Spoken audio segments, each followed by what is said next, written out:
Greg's here. Hey, Greg. Hey, everybody.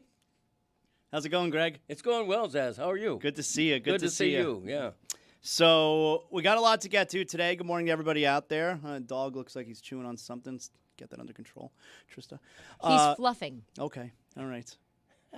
It's a little distracting. You know but about that nonetheless. fluffing, Greg? I do know about that fluffing. You big fluffer? I got a dog and a cat. Yeah, How many Yeah? times a week? You like a good fluffer? I like fluff.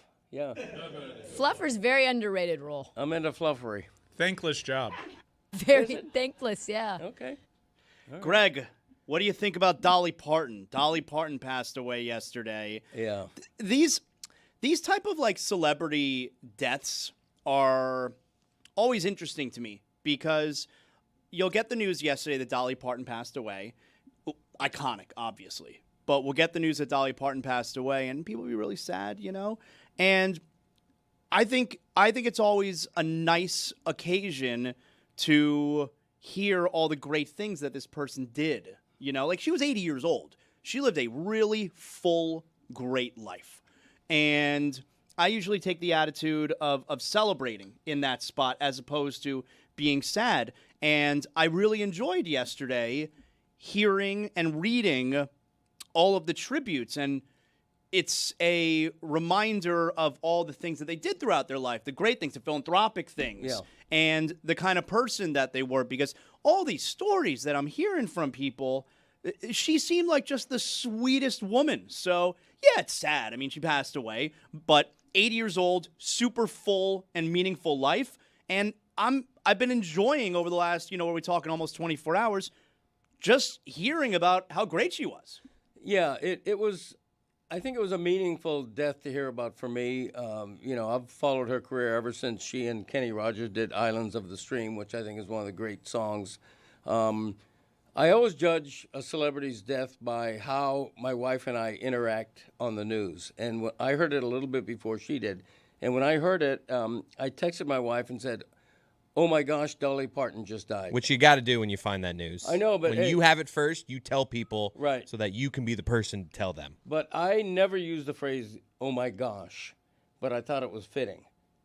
Okay, it was fitting to say "gosh." I don't know why, but I just think it was. As opposed to like, "Oh my God."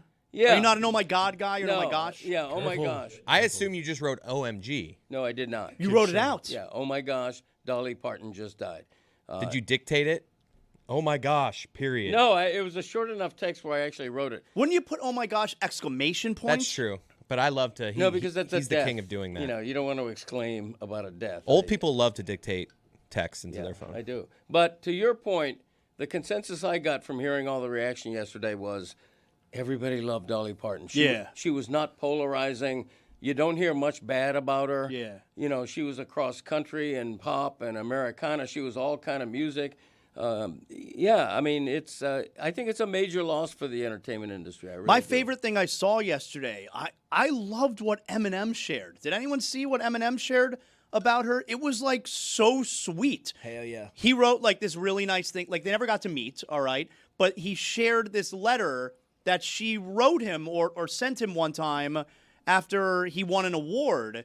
And she went on about how, "I don't know anything about rap music, but you're incredible." And it was the sweetest note she wrote him. Right, when she lost the award to 3 6 Mafia, she wrote them boys a note as well. So it's like, salute. She's just a great human being, man. Yeah, I've really enjoyed that aspect. As someone who doesn't know a ton about Dolly Parton, Sipping on some scissor. I liked reading all these anecdotes. And for those who are watching on video, you could see Eminem posted on his Twitter account the message, the note that Dolly Parton sent him after an award. And it's just so, you know what? I'll read it real quick. It's cool he kept it. I'll read it. Yeah, well, and he wrote on his tweet like how meaningful this was to him. Congratulations on your induction into the Rock Hall of Fame. She writes, "Your performance was amazing. Everybody said so. Even though I don't know a lot about rap music, I've come to know that you are the very best at it. Aside from that, it's such a sweet thing to say. Aside from that, I hope what I have to say will not seem weird or strange to you, but I've always felt some unexplained connection to you, like I know you somehow. I had hoped to meet you at the show, but you know how nuts those things are. Personally, I hate them and I miss my chance, but maybe someday we'll meet. In the meantime, keep doing what you're doing because you do it so well, and no matter how complex your world may be, just know you are very special and touch people in ways you don't even know. Love and respect, Dolly Parton. That's a really sweet message. Yeah, and you don't sense an ulterior motive to that. She's not looking for anything from Eminem. I mean, she just, it's kind, it's sweet. Yeah, so and you just hear some of the music and it's like, oh, that's Dolly Parton, that song? Like, I heard some of that yesterday where I didn't realize I wasn't that thinking there was an ulterior motive. What would that even be? It wasn't even in the cards for me, but now trying to figure I'm out with what my she's dad. getting at. She's trying to bleep him. Okay, no. Here's the thing. Dolly, a couple of years ago, put out Pound Town. Put out an album with artists you wouldn't associate her collaborating with. Go ahead. Like rock artists Okay. and stuff like that. And so Nice. an ulterior motive might Hooligans, have been, right? might have been, hey, Eminem, can we do a duet on my latest album? But there was none of that. She should have ended it with P.S. We should be together too. Okay, well, there are weirder couples in Hollywood. So Klay Thompson yesterday, Greg, was introduced to the Miami media. Yeah, I heard about that. And Trista, did you see he was introduced to Miami traffic immediately upon his arrival here, yeah? Oh, yeah. I saw that he basically was late to it because I guess Biscayne Boulevard was action-packed, jam-packed. Good thing he has a boat. From now on, he can just pull up in the sail. Is it a sailboat or a speedboat? I don't know what kind of. I don't know, It's but the Stallion, though. When I close my eyes, I do picture him in a captain's hat. He loves boating. Does he? Oh yeah, he's like a Really? huge boating Picked the right city. / fisherman. I have, by the way, I'll plug real quick. I got Klay Thompson joining me on Zaslow Show 2.0 today. Did you ask him what he thinks about using the term wench in 2026? I spoke to him yesterday, so I'll let you know it's a taped interview. All right, although every podcast is taped, right? So does it even matter if I taped before the taping? This one's live. Yeah, but do you consider this show a podcast? 1,000%. Just one of the biggest in most sports. I feel like this is Biggest, most influential. I feel ever. like this is a show that is then released in podcast form. I think we've pivoted slightly, but most people still ingest us via podcast. Okay. Can I Anyway. ask you a question about Zaslow 2.0? Yes. At what point does it just return to Zaslow Show? Yeah. Never. Never. That part of my life is over. That's done. I got a question. Are you interested in a Zaslow 3.0? Oh. I don't think so. I don't think so. You think 2.0 nailed it? I think So then just go Zaslow Show. If we get to No, 3.0, no, no. things have gone wrong. Yeah, I already told yeah, you. Yeah, life event. Yeah. Zaslow Show, or even the Zaslow Show, which is what it was called on local radio. The Zaslow Show. There's no more the. The Zaslow Show. So you dropped this up. I dropped the. The Cleaner. I dropped the. That happened subtly. About 5 or 7 years ago, the Miami Herald became just Miami Herald. Yeah. Yeah, that's nice branding. So I'm suggesting you drop the 2.0. No, the Zaslow Show I don't like the 2.0. is that's in my past. I don't like 2.0. That's not part of my life yeah, but anymore. you've reintroduced yourself to a right. a- That's a why broader, it's 2.0. I'm with Mike. 2.0's odd. But you've got a broader audience, and most of the people listening now, thanks to being a part of the Le Batard and Friends Network, Don't know about the 1.0. don't know about 1.0. Well, there was never a 1.0. It was like when a movie comes out, the movie's not called Part 1. But you're seeing the sequel for the first time. The Oh, bulk it's- of your audience is seeing the sequel. It's not really a sequel. It's just this is the next version. What's the implication of 2.0 then? This is it's the next version. It's the next phase. Dropped the 2.0. Yeah, it's confusing. No. You have a whole room here. No telling one's you you're wrong. confused. No, it's confusing. It's rotten. The Greg Cody Show has never dropped the and will not add 2.0. We like to be streamlined. We like to be old school. We're a small private individual. We're not connected officially with the Le Batard Network, and yet we thrive on pedaling as fast as we can. We may add another Greg Cody to the title, but never 2.0. That's true. We would add a third Greg Cody. Juju, put it on the poll. Should Zaslow drop the 2.0? If they say yes overwhelmingly, will you do it? No, they're not in charge. I'm about to make a top 5 list of Zaslow new podcast name possibilities. Okay. Oh, good. I like that. Okay, but I want to hear that. But I'm telling you, for all intent and purposes, Wait, Zaslow did you just show. give it an intent and purposes? Yeah, for all intents and purposes. That's not right. Yeah, it is. Intents and purposes, yes. Okay. It sounded weird, though. For all intents and purposes. Yeah? You have That's more the than one. one intention. Right. Intense. Okay. Like I was saying, Drop the 2.0. that's in my past. 2.0 should be in your past. You're not supposed to look in the rearview mirror. No, we're looking forward. You're supposed to look forward. You're always looking forward. Dropping the 2.0 doesn't mean you're looking behind. Yeah. No, it absolutely does. You already dropped the. Studies show that people don't like 2.0. It's true. There's never been a study. Yeah, there has. Yes. And you've also built the expectation that there will soon one day be a 3.0. Good. Leave them wanting more. Wait and see. Hashtag That's, wait to see. that's not your thing. I just coined that. Hashtag wait to see. That's already being used. That's by mine David now. That's David Sampson. I own that phrase now. Quit stealing other people's material. That's rich coming from you. So Klay Thompson was introduced to the Miami media yesterday, and I spoke to Klay yesterday. It's going to be on Zaslow Show 2.0. Yeah, we heard that. today. Yeah. I'm rehashing the story. Ah, People okay. forget, all right? Yeah. Okay. I got sidetracked like nonsense. And I'll tell you, to me, I mean, look, he's a professional. Maybe it's a put on.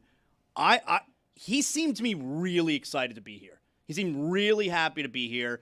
Maybe because he really did not like his last year in Dallas. I don't know. What the He reason? was in purgatory. Okay, then that's Yes. fine. Who Okay. would like that? Who that's would fine. like that? Okay. You go to play with Luka, and then Luka ends up getting traded, and you're now with Cooper Flag, which is fine, but you're just sitting there in the middle of nonsense. Everybody's talking about fire Nico, and yeah, of course he's happy. He looks a little fluffy. I wish he would have gotten on a treadmill before he got to Whoa, Miami. take it easy, all right? It's a training camp. That's what training camp's for. Sorry. Can you imagine if we said that about a WNBA player? That's right. Look a little We fluffy. don't live in a matriarchy. We live in a patriarchy. Women are already sexualized. We can continue to sexualize men. That's just leveling the playing field. That's true. That's only fair. Talk to Only me. fair. For example, Fluffer. let me ask you this. Who is a WNBA player who's, Oh boy. Yeah, on. no. who's considered Go on. to be Let's a little not. heavy?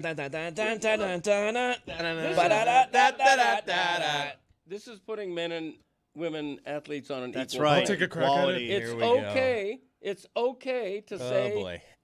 that one on the whatever team, the Trista, Dallas. tell him Oh, this girl. is okay. Oh boy. Who's a heavy WNBA player? I'm just asking you. Oh boy. Don't have any. Okay. Perfect league. Oh boy. I'll have to take your word for it. Perfect league. Nobody's overweight. Oh boy. Juju, put on the poll. Are there any heavy WNBA players? Oh boy. I see Juju having an internal struggle right now. Instead. Go with this. Klay kind of looked like an unk. Yeah. Well, that means he looked old, right? Yeah. Who I looks mean, like an auntie in the WNBA? So like I got a little scared. I got a little. Oh boy. I got a little scared seeing the photo shoot. And keep in mind, we still have training camp around the corner. And Klay's never been like this body guy. But there were people drawing comparisons. Klay's not one of them. People were drawing comparisons to like, oh no, he's doing the washed pose. And What's the wash pose? The wash pose is like when you put the basketball up on your shoulders, and people were doing the side by side of him next to Shaq. Oh, in a Celtics Celtics Shaq. uniform, and him next to KG and in a Nets uniform. Okay, so hold on a second. If those poses, the ball on the shoulder and also the holding the ball in front of your stomach with two hands, if those are the wash poses, what other poses are there with a basketball? I don't think. Do you want him spinning it on his finger? I think it's more. I think it's more his face. It's this one. Maybe he can't Yeah. palm the ball. Ball out, palm palming it out. straight out. Yeah. I There's like also that. 2 hands on it, kind of like with your elbows out. Yeah, I saw the images and I'm like, oh, see, now we got Paul George doing the wash Not a pose. good look. I saw the image and I was like, look, I'm hoping that this works out, but I can see a future in which this is in some sort of social media montage of guys' last stops that you wouldn't think. Right up there with like the Patrick Ewing Sonics. Is that the weirdest Yeah, that happened. great player washed stop? Olajuwon was with the Raptors. Yep. Patrick, do you go Patrick Ewing Sonics or Patrick Ewing Magic? Both uniforms looked really bad on him. Yeah. Shaq Celtics is a good one. Patrick Ewing never changed his aesthetic, while the uniforms did. Wow, Keith Van Horn. I mean, that was when Keith Van Horn still had it cooking. No, Keith Van Horn had great years with the Nets. Great socks too. Yeah. Remember Keith But Van he Horn does was- look like a bad basketball player in that pose. It's not really easy to look good. Yeah. Good bicep, though. Remember Keith Van Horn got traded after he was retired? That's a flex. Yeah. How many times did Luke Ridnour get traded like in 1 month? I don't know. And I don't even think he was playing basketball at the time. Go look it up.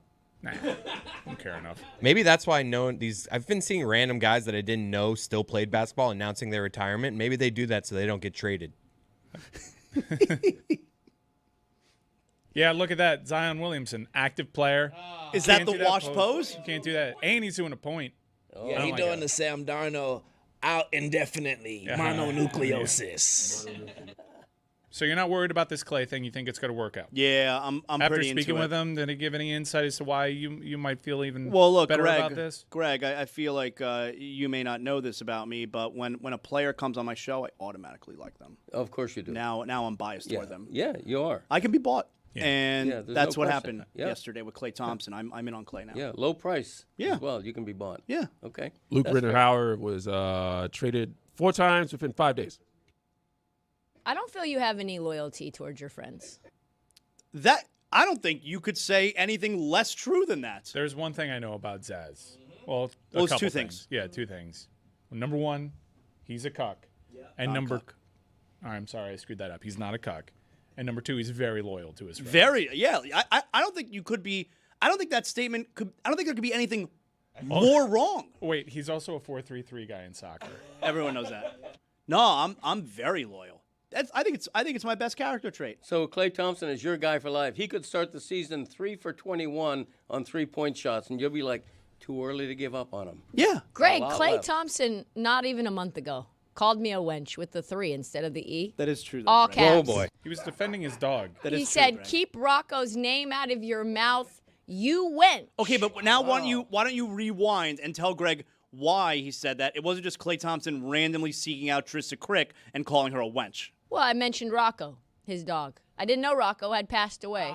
Oh. Whoa, boy. R.I.P. Rocco. You're obviously super But- tight with your dog. I don't understand why you didn't see where he was coming from. I did see, but the wench, I feel like, needed to be mentioned by Jeremy at the press conference, by you, by someone. And now you're no way I was claiming- asking him that. Now you're claiming he's your friend and you're Yeah. going to support him. What about us? I don't know. Me and you. I don't know. I don't think wench is that bad. I think it's Really? like it's like calling somebody like a rabble rouser. Plus It- the 3 there, it's like I don't really know what he's saying. It like you're means- trying to be funny. Means of like Yeah. loose. Yeah, but I don't think Whoa. he's like that typed in Salem. It's Is like- that what wench means? It means I've witch. never thought of loose with wench. It means witch, right? A No. wench is an archaic or humorous term for a girl, young woman, or female servant, though it historically also carried derogatory or secondary meanings. Nah, There no one it thinks is. about it. Nobody Play thinks of on. it that way. I think it's in the same lane as, who are you calling a cootie queen? You went liquor. Whoa, boy. Like it's like saying like Jezebel. I Also, no, no, if someone no one thinks that's. Winch is you gentle. haven't seen Handmaid's Tale. Winch is a gentle derogatory. It's gentle. It's gentle. May the Lord open. Handmaid's Tale. It doesn't start with Flapper. a B. I mean, come on. All of these are Flapper? terrible. No, it's All not. of Flapper's these are not bad. If someone terrible. calls me a flapper, I'm immediately disarmed. I'm like, all right, I'm a fan of your lexicon. Handmaid's Tale might be the only show that I ever watched, and a couple episodes in, I couldn't do it. Not because I didn't think it was good. It was too heavy. It was like Really? way too heavy. I felt that way with the bear. I did too. Yeah, like It's not that intense. I've grilled worked. I've cheese. worked in restaurants. Like episode 7, like it's make or break with this grilled cheese. Like, okay, let's go. Exactly. Get over ourselves. And here's the funniest thing about the bear. It's a comedy.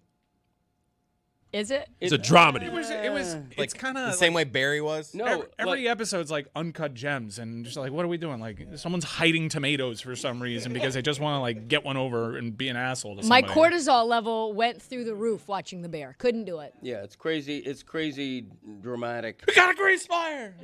It's just enough. Blessed be the fruit. I mean, am I the only one who loved The Bear? No, I love The Bear. The Emmy Awards consider it a comedy. You I could love look it The up. Bear for 5 episodes. And then season 2 started, and I was like, all right, you're not getting me. I'm out. Season 2 is incredible. Juju, put it on the poll. Which was more intense, Handmaid's Tale or The Bear? The Fishes episode? That's the one that got me. I was like, I'm out of here. It might be. I think it might be the best episode of television I've ever seen. Look, I think I made the call. Like, I'm not even saying that it was bad. I just made the decision that I think I know where this show is going. And from where I'm sitting, the 3 seasons that passed since, I kind of nailed it. The show just continued doing what it was doing. I'll tell you what Mike Ryan might have nailed. Greg, do you know the band Weezer? I have heard of Weezer. You've heard of them. Can you name any songs? I could not name a song. Not a one? No. Hum a few bars. Maybe I'll know it if I you... only like the Blue Album and Pinkerton. Yeah, those are good They ones. haven't done anything good since. Yeah. Yeah, Weezer. What about Weezer? I mean, you know they have a very famous song, which I thought you would be into, a song called Buddy Holly. It's one of their most famous songs. I know Buddy Holly. I don't know. No, I know you do. Okay. More of a My Name is Jonas guy. So, Sing Buddy Holly for me. not going to do that. Okay. Will you? I look just like Buddy Holly. Oh, and you'll marry Tyler Moore. I don't care what they say about us anyways. I don't care about that. Yeah, I never heard of it. 2 Americans. So, Mike Ryan tweeted at me. So, anyone can go see it, right? You can go check Twitter. Mike Ryan tweeted at me a 21st century. What's with his homies dissing my girl? Why do they got a front? A 21st century Weezer playlist. And I listened to it between last night and this morning, all right? Because I love 20th century Weezer. First Between couple albums. last night and this morning? Yeah. When is that? I gave him pure cuts. It's a playlist that was digestible within a drive. Yeah, he gave me like a dozen songs, So between last night, I gave it a start, and then this morning I listened to the rest of it on my way here to work. And because I love the first 2 albums, that's 20th century Weezer. But 21st century Weezer, not really my thing. So Mike made me a playlist, and I got to tell you, I think I was wrong about 21st century Weezer. See? All it took was a little effort. They have some good stuff. But here, you could learn from me, because I'm a guy who can admit when he's wrong. The others, they all learn from me. That's right. You can learn from me. I love that about you. Yeah. Maybe I know another thing about you. You're like me. No shame in admitting when you had that one wrong. All it took was a little effort. Tell you from what. me to get you to put in even less effort. Tell you what, Pork and Beans, it's a good song. That Red album. That's a good song. That Red album's pretty damn good. I had never heard it before until this morning. That's a good song. I enjoyed that. So I think I'm going to go to the show when they're coming here in October. Nice. Now I'll see you there. I've seen Weezer a lot, but like not in a long time. Yeah. I think I'm going to go. I think this one has Silver Sun pickups and the Shins opening. Okay. That's a good bill. All right. I think I'm going to go. We're going to do the hands together? No, probably not. Come on. I can't believe they have 20 albums. 20! I can believe that. That's insane. They release a lot of music, and a lot of times you're like, nobody asked for any of this. Just do the 90s stuff. And then they do, but people like you before, Zaslow 1.0, wouldn't notice it at all or give it the time of day. Juju, you got a top 5 for us ready? Yes, sir, man. Top 5 names that the Zaslow Show 2.0 should change its name There's to. no the, but okay, go ahead. Number 5, Zaslow Returns. Mystical, I'm interested. I'm locked in. I like that. Number 4, Zaslow 2, Judgment Day. You feel me? Number 3, Zaslow Endgame. I like that one. Yeah, because you don't want to be anywhere else. Exactly. Number 2, the Super Zaslow Show. And the number 1 name you should change it to, Too Zaz, Too Furious. That is a good list, Juju. Excellent job. Which one are you picking? I gotta let it marinate. I would nominate Zaz Show instead of Zaslow. Jonathan Zaslow. How about the Low Show?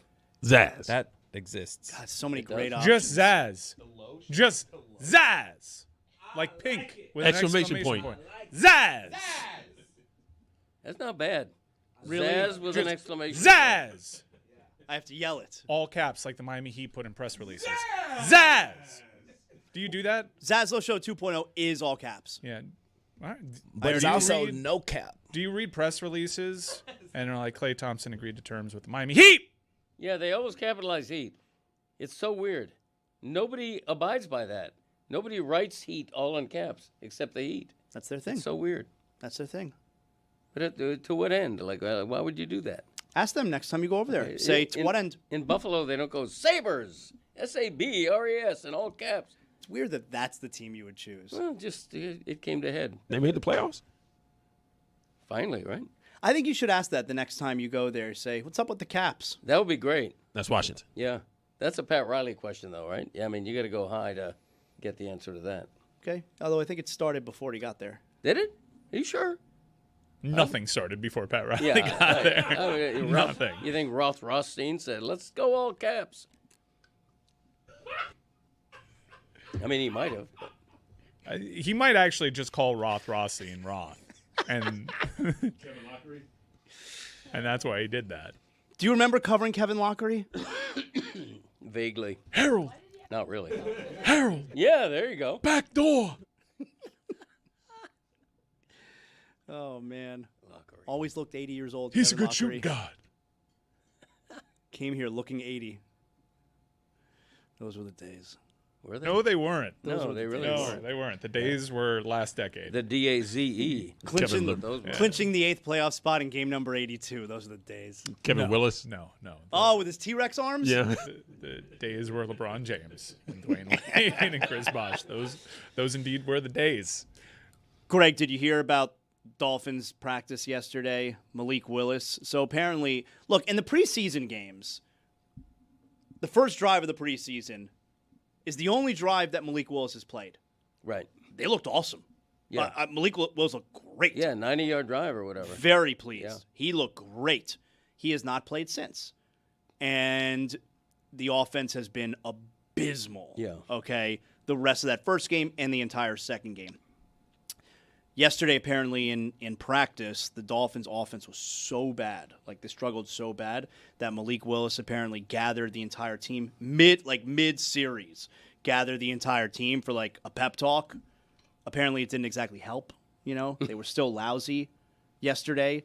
What have you been hearing about Dolphins training camp, Dolphins practices so far? They're desperate to find a backup quarterback. They thought it was Quinn Ewers. He's been bad. He's been really bad, and they don't know who their backup quarterback is, which is a big deal in practice and training camp in the preseason, and that's a major thing for them is finding a backup quarterback. How can, like, Quinn Ewers, he played the last couple games last season. He wasn't good, okay, but he wasn't unplayable. So how did we get to a place where he can't even be the backup for this team?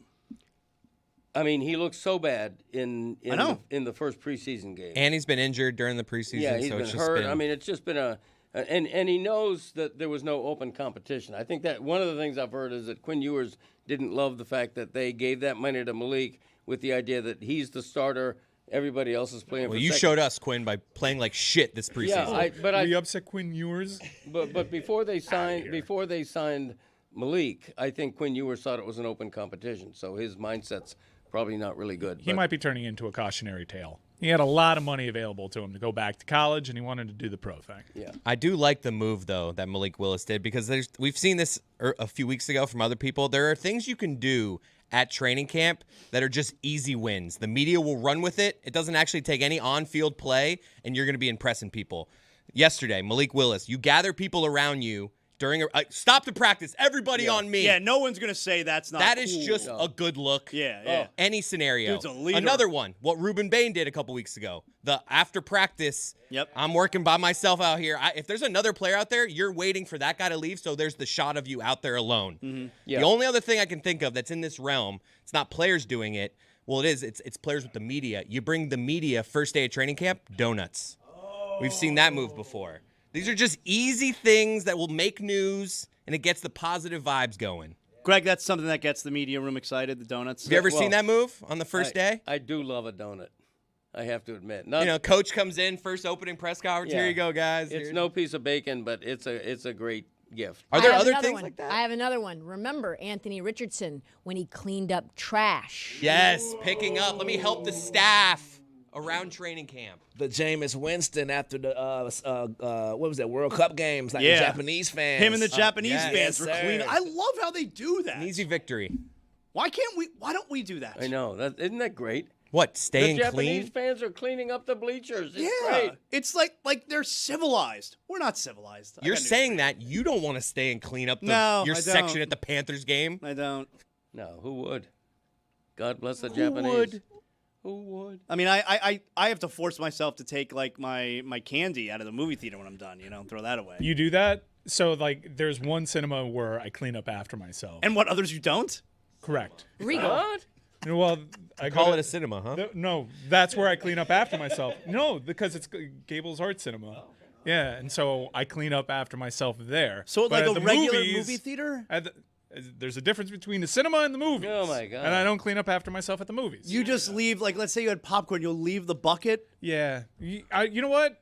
I'm listening to that feedback. I don't like the way that That's sounds. so trashy. You'll see sometimes they will put a trash can like in the main area as you're walking. I usually Almost throw it always. there. Like if I don't see that trash can there, like what am I gonna like carry like Yeah, four? I guess I kind of treated it like a sporting event where, it just goes on the floor and that's where it's supposed to go. And It's interesting that you say that because I always clean up after myself at the movie theater. I do. Why not? But at a sporting event, I never carry my garbage out.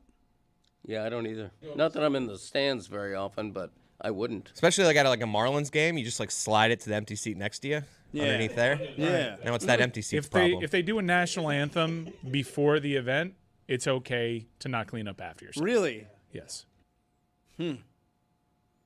How? Also, if the owner of the team is spending less than $100 million on player payroll, it's also fine not to clean up after Why yourself. don't they do a national anthem before the movies start?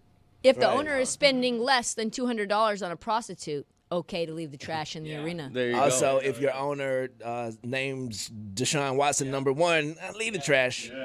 Oh, my God. What? That's add the most extra trash. interesting story in the NFL right now. Oh, yeah? You got stuff on it? Browns fans versus Deshaun Watson. It's fascinating. What side to are me. you on? Isn't this like a little too late? It does seem like 3 years too late. Although he did ante up the whole entire situation, right? Like he went at them, Yeah. and he did himself a great disservice, not just with his play, but I think everything that was surrounding him was largely muted. Like we had gotten sick of that discourse. It's word association with Deshaun Watson. He's the one that invoked the past and pointed the finger at the fan base by making it personal. Right. And now the fan base is absolutely running with this. And when you look back 2 or 3 years, he never showed proper contrition. Like he never asked for any shade. No regrets. No of regrets. forgiveness. Nothing at all. And so now 3 years later, Browns fans are going, we remember. They because you're bad. They remember it all. They remember the accusations, Yeah. the lawsuits, the lack of contrition, the fact that you've been out 3 years injured, the fact that you're not very good when you come back, the Yeah. fact that we preferred Shador, all of that stuff. Drink some milk. Your mouth sounds dry. I kind of have an issue with it a little bit because at the heart of this, it's because he's bad. That's what Yes. this is. Now, are there people that have felt strongly the entire time that are taking the opportunity to make their voice be heard? I know that there was a poster board attached to a Jim Brown statue a couple of days ago, and yeah, that might be the case. But a lot of what's happening right now is solely because he's bad, and people are looking at the entire situation and being like, "Oh, remember this too? You're a bad person too." And Deshaun asked for all of that. He invited all of that in, which is why it makes the decision by Todd Monken even more puzzling to me, because it was a bad situation already. You were dealing with that from your fan base and opposing fan bases already. This guy has the most disastrous press conference a starting quarterback can possibly have, and he's made everything, all those off-field concerns, all those intangible things that have gone into your decision-making that much worse. What are you smiling about over there? Dude, I'm sorry if I'm distracting. I'm just watching Sal Pal at Ravens camp. He just had a marching band behind him. I've just decided Let's play a new game. Crappy celebrity that if you saw in public, you would get super excited about that nobody else would care about. Mine's Sal Palantonio. If I saw Sal Palantonio at like my local grocery store, I would be so nervous. I would take a picture of him. I would do that thing that I've done a few times. So you're not into the Deshaun thing. Oh, sorry. He asked me not as into it as your dad. He asked me what I was looking at. Sorry. Look, this is an example of how dug in are Browns fans, because everybody, the cynics, are going, he has one good game and throws 2 touchdown passes. Everybody's going to be swooning and cheering. Is that the case or not? We're going to find out. I sort of doubt it. I think even when he's good on the field, fans aren't going to forget. There's going to be a lot of fans constantly booing. Fans remember. Constantly booing. Fans remember. Yeah. Fans hold grudges. Fans hold grudges. I'm going to get you some water. Fans remember. Tigger from the basement. Who? 1 second. Tigger got a lot going on right now. So I Whoa, don't know boy. how He does have a lot going on. excited we should be Oh, does about he? Tigger. Yeah. there's a Oh, lot okay. going Well, on. I was Salute, excited though. when I saw him salute from the basement, only Greg, from your the thoughts? early 2000s. Whoa, I didn't know boy. anything about that. There's My also bad. there's also a group of Browns fans that remain loyal to the Browns, Retracted. but still booed Deshaun Watson. Right. Yeah. Greg, you know about that Tigger? Yeah, I'm a big fan of his or her. Harold, back door.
I came for the 60 Minutes thing, literally, and it was awesome. But I stuck around for the thoughts on the Odyssey. Okay, the episode is titled, it's a couple days ago, if you want to go back wherever you get your podcasts. Over the last couple days, something interesting and funny has happened You were talking about good numbers. where I have realized that Mike, and Dan for that matter, okay, because I got this from Dan as well 2 days ago. I am realizing Mike and Dan are listening to Zaslow Show 2.0 for the very first time. No, I listen. I listen to Zaslow Show 2.0 whenever I guest on it. I love the sound of my own voice. So that's what I've realized because I got a call from Dan a couple days ago. And he loved it. He listened to the whole episode. Shirtless FaceTime in bed? And I don't expect him to listen to the whole episode. All right, like episodes are about 45 minutes. I don't expect him to listen to the whole episode, but he clearly sat there, maybe it was in his car, maybe he was shirtless in bed, I don't know, and listened to the whole episode. And he loved it and said such nice things. I'm like, that's awesome. And it's also very clearly the first time he's ever heard the show. Yeah, I've listened to it like 7 times because I've been on it 6. Yeah. So I like the Zaslow Show 2.0. You enjoyed it a couple days ago. Yeah, I enjoyed it, and I think I've heard like ones here and there, like when we made the finals in hockey and in basketball. I'm like, yeah, let me listen to a caretaker of South Florida That's sports right. and do his character bit. I love it. I'm a huge fan. It's not a character. Yeah, it is. You do. Come on, you have a bit. You're amplified, like The Rock. Any hoodles. I stuck around for the thoughts on the Odyssey, which Right, I thought I got them all. You loved my thoughts on the Odyssey. Well, it starts. We get off to a real hot start because the way that you start. See, I have a hard time remembering. I wish I could remember exactly Here's what I'm how saying. it started. Tony, who doesn't know his elbow from his asshole. What? Yeah. Well, I mean, it's true. This Catching a stray on a podcast? You can at least invite me on and tell me. If anybody knows two things about me, number one, I'm not a cuck, and number two, I always tell the truth. Even when I lie, I always tell the truth. Tony doesn't know his elbow from his asshole. What was the context there? I don't know. I do 3 different shows. I do this show, I do Zaslow Show 2.0, and I do ESPN Radio. I can't keep track of And what Mystery I said on Crate. each. And 4. And Mystery Crate. But the Bolivian cut is Zaslow Show 2.0. Yes. That is the Zaz talking do to what I nobody want. else, which is why he's developed. It's become his personality. The reason why he creates all these different voices, and he's having a conversation with himself. Yeah. And so he has like these really eccentric parts of his personality that are essentially a cast. Yeah. It's a one-man ensemble. It's great. I'm a big fan. And when you said Tony doesn't know his elbow from his asshole, I'm like, all right, I'm in. But then you started going down your review of The Odyssey, and I was familiar What with a some movie. of the takes. What a movie. But then I found out you were a racist. What? Yeah, you were a racist. Why would you say that? Yeah, now I could be mishearing Why things. would you say it? Yeah, why would you Why be would a you racist? say that? Why are you a racist, dog? Why are you making things up? All right, so for the audience, we did clip this section where, You that- better not be taking me out of context here. No, You're gonna play I'm something. applying all the context I possibly can. I wasn't in right. charge of grabbing the context. All right. But I was in charge of being the driving force of calling you a racist. So what am I talking about here? Play the clip. People are having a go at the movie for 2 reasons. Number one, for Lupita Nyong'o, who is playing Helen of Troy, who, is white in, I guess, the other writings of the book, in the writing of the book and maybe in the other movies, that Helen of Troy is white. And in this, Lupita Nyong'o is obviously black. You get the whole discussion of should a black actor be playing a white person? Should a white person be playing a black actor? Although it's never that other way, right? It's never the white person playing the black person. It's a black person playing the white person. And then everybody freaks out and gets upset about that.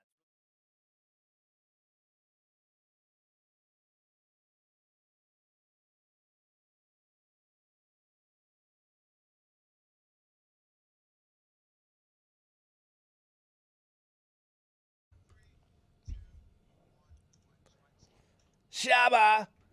This episode of the Dan Le Batard Show is presented by DraftKings. DraftKings, the crown is yours.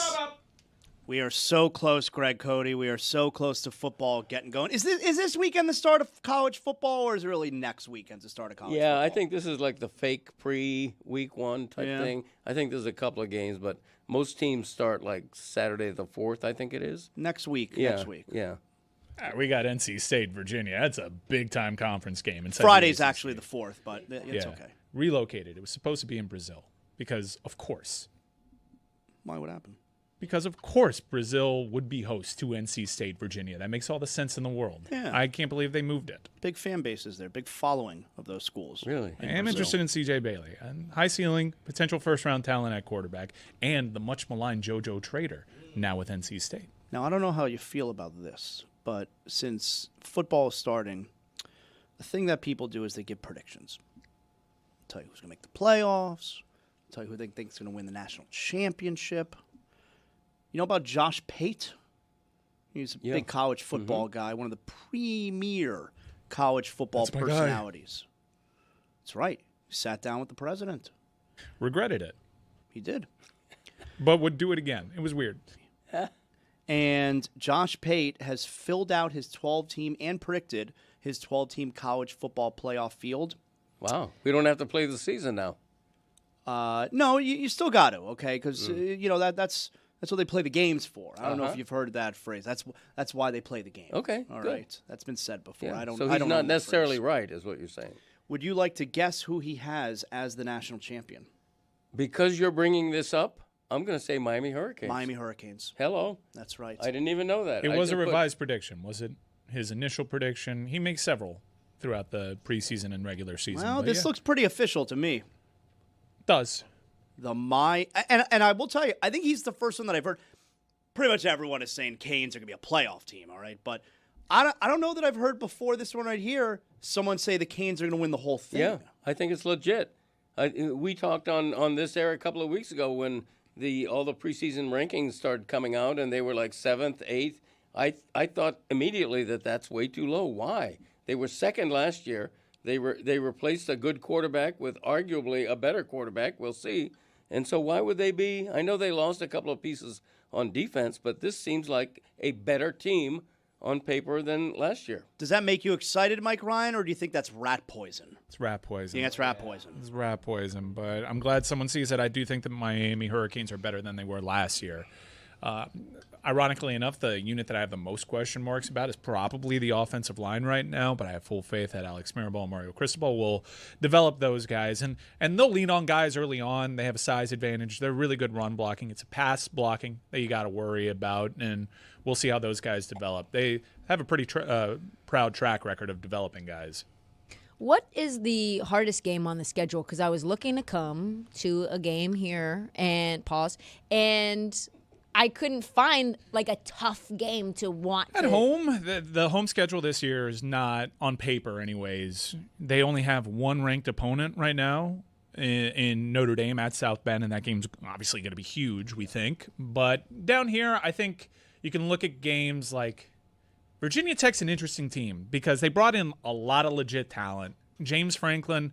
We all know what his ceiling is, but his floor is pretty damn high. And he's already started like getting money and asking for more, which some people yesterday was a thing. Like James Franklin said, we're not going to improve things here unless we get more money, and he just got more money before playing a single game. Yeah, but that's what you got to do.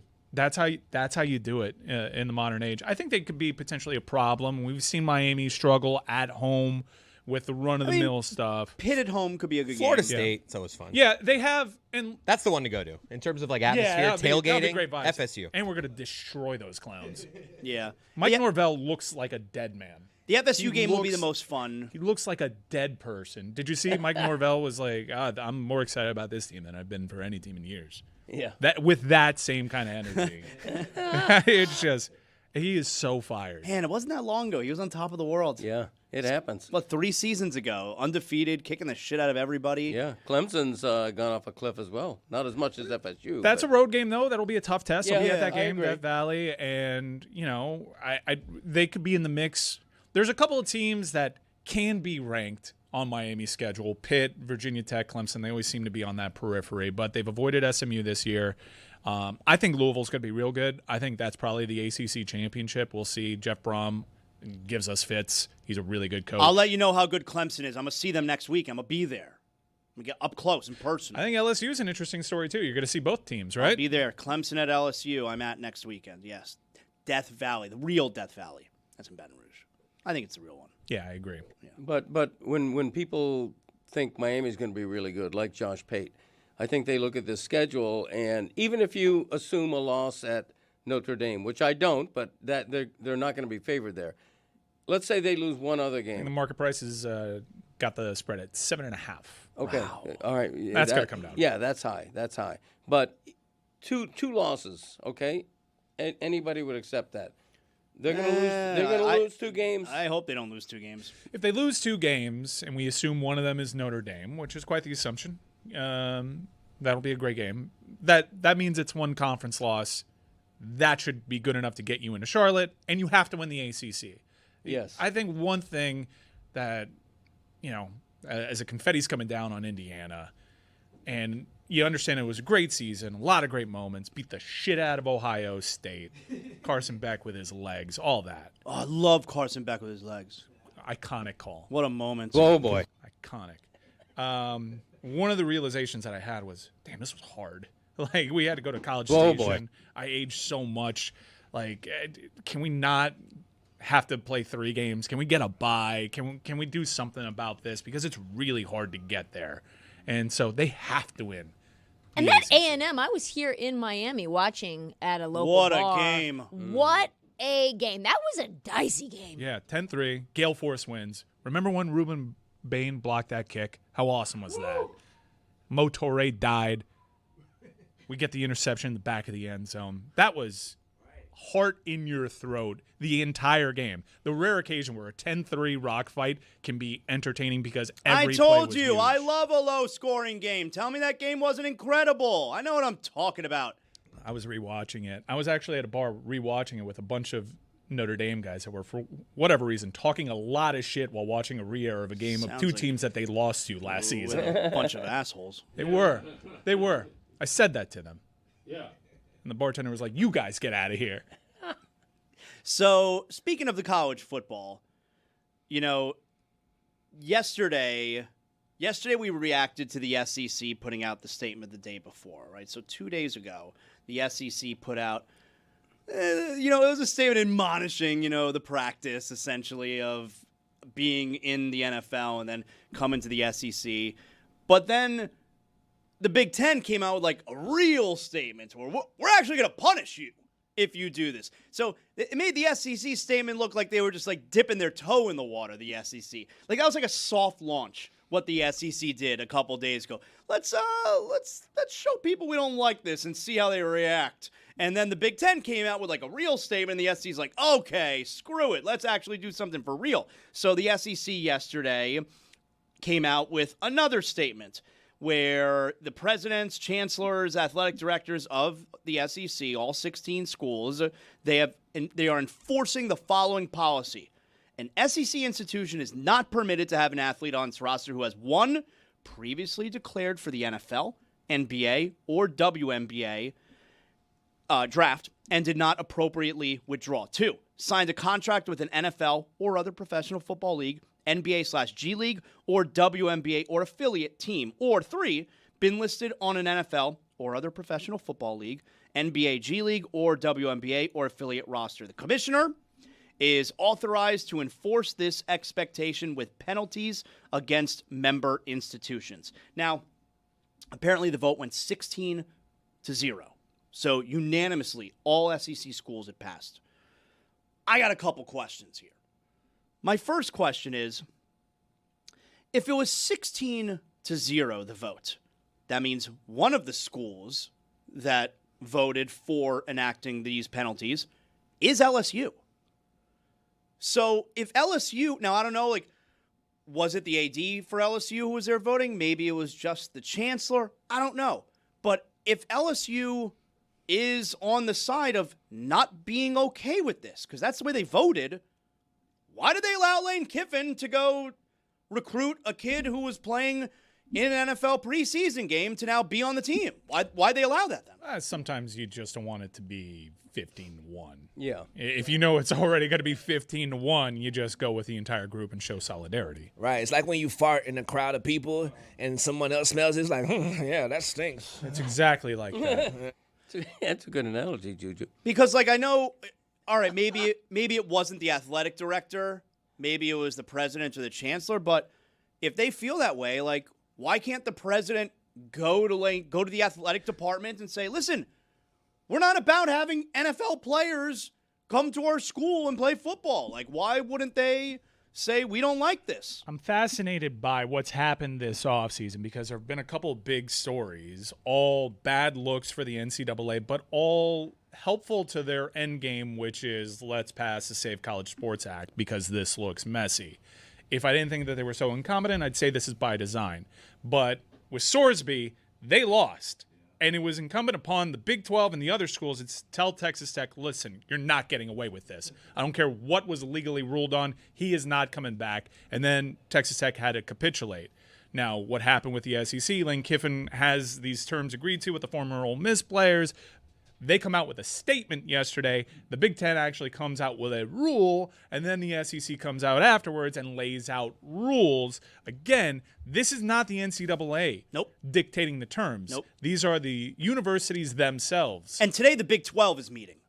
And the Big 12 is expected to come out with, similar statements. Now that all the big dogs have fallen in line, you're not going to see this. You're not going to see players that were wearing NFL uniforms come into these college programs. Yeah, because at this point, any conference that comes out and says, no, we'll take all those guys, they're going to seem weak. They're going to seem the ones that like the cheaters. We'll get the cheaters in. The bigger picture here for me is that the courts should stay out of sports. I think conferences and leagues have every right to construct their own framework on how they're going to do business. I don't think some district, federal court or whatever should come in and say, nope, we overrule that. These kids are allowed to go back to college. it shouldn't be up to the courts. Stay out of it. It's so odd. Like, can you imagine taking someone from 20 years ago? All right, you take someone from 20 years ago, and you bring them over here. Do you understand how time travel works? I want to explain time travel. Yeah. Okay. Yeah, I know it well. You take someone from 20 years ago, and like you show them just this headline here on ESPN.com, which says the Big Ten officially bans NFL players from playing. It's like, what the fuck are we? What? I'd click the story and be like, Rutgers is where? How is this even possible? We're talking about this one here. NFL, NBA, WNBA players cannot return, SEC says. Can you imagine explaining that to someone from the past? No.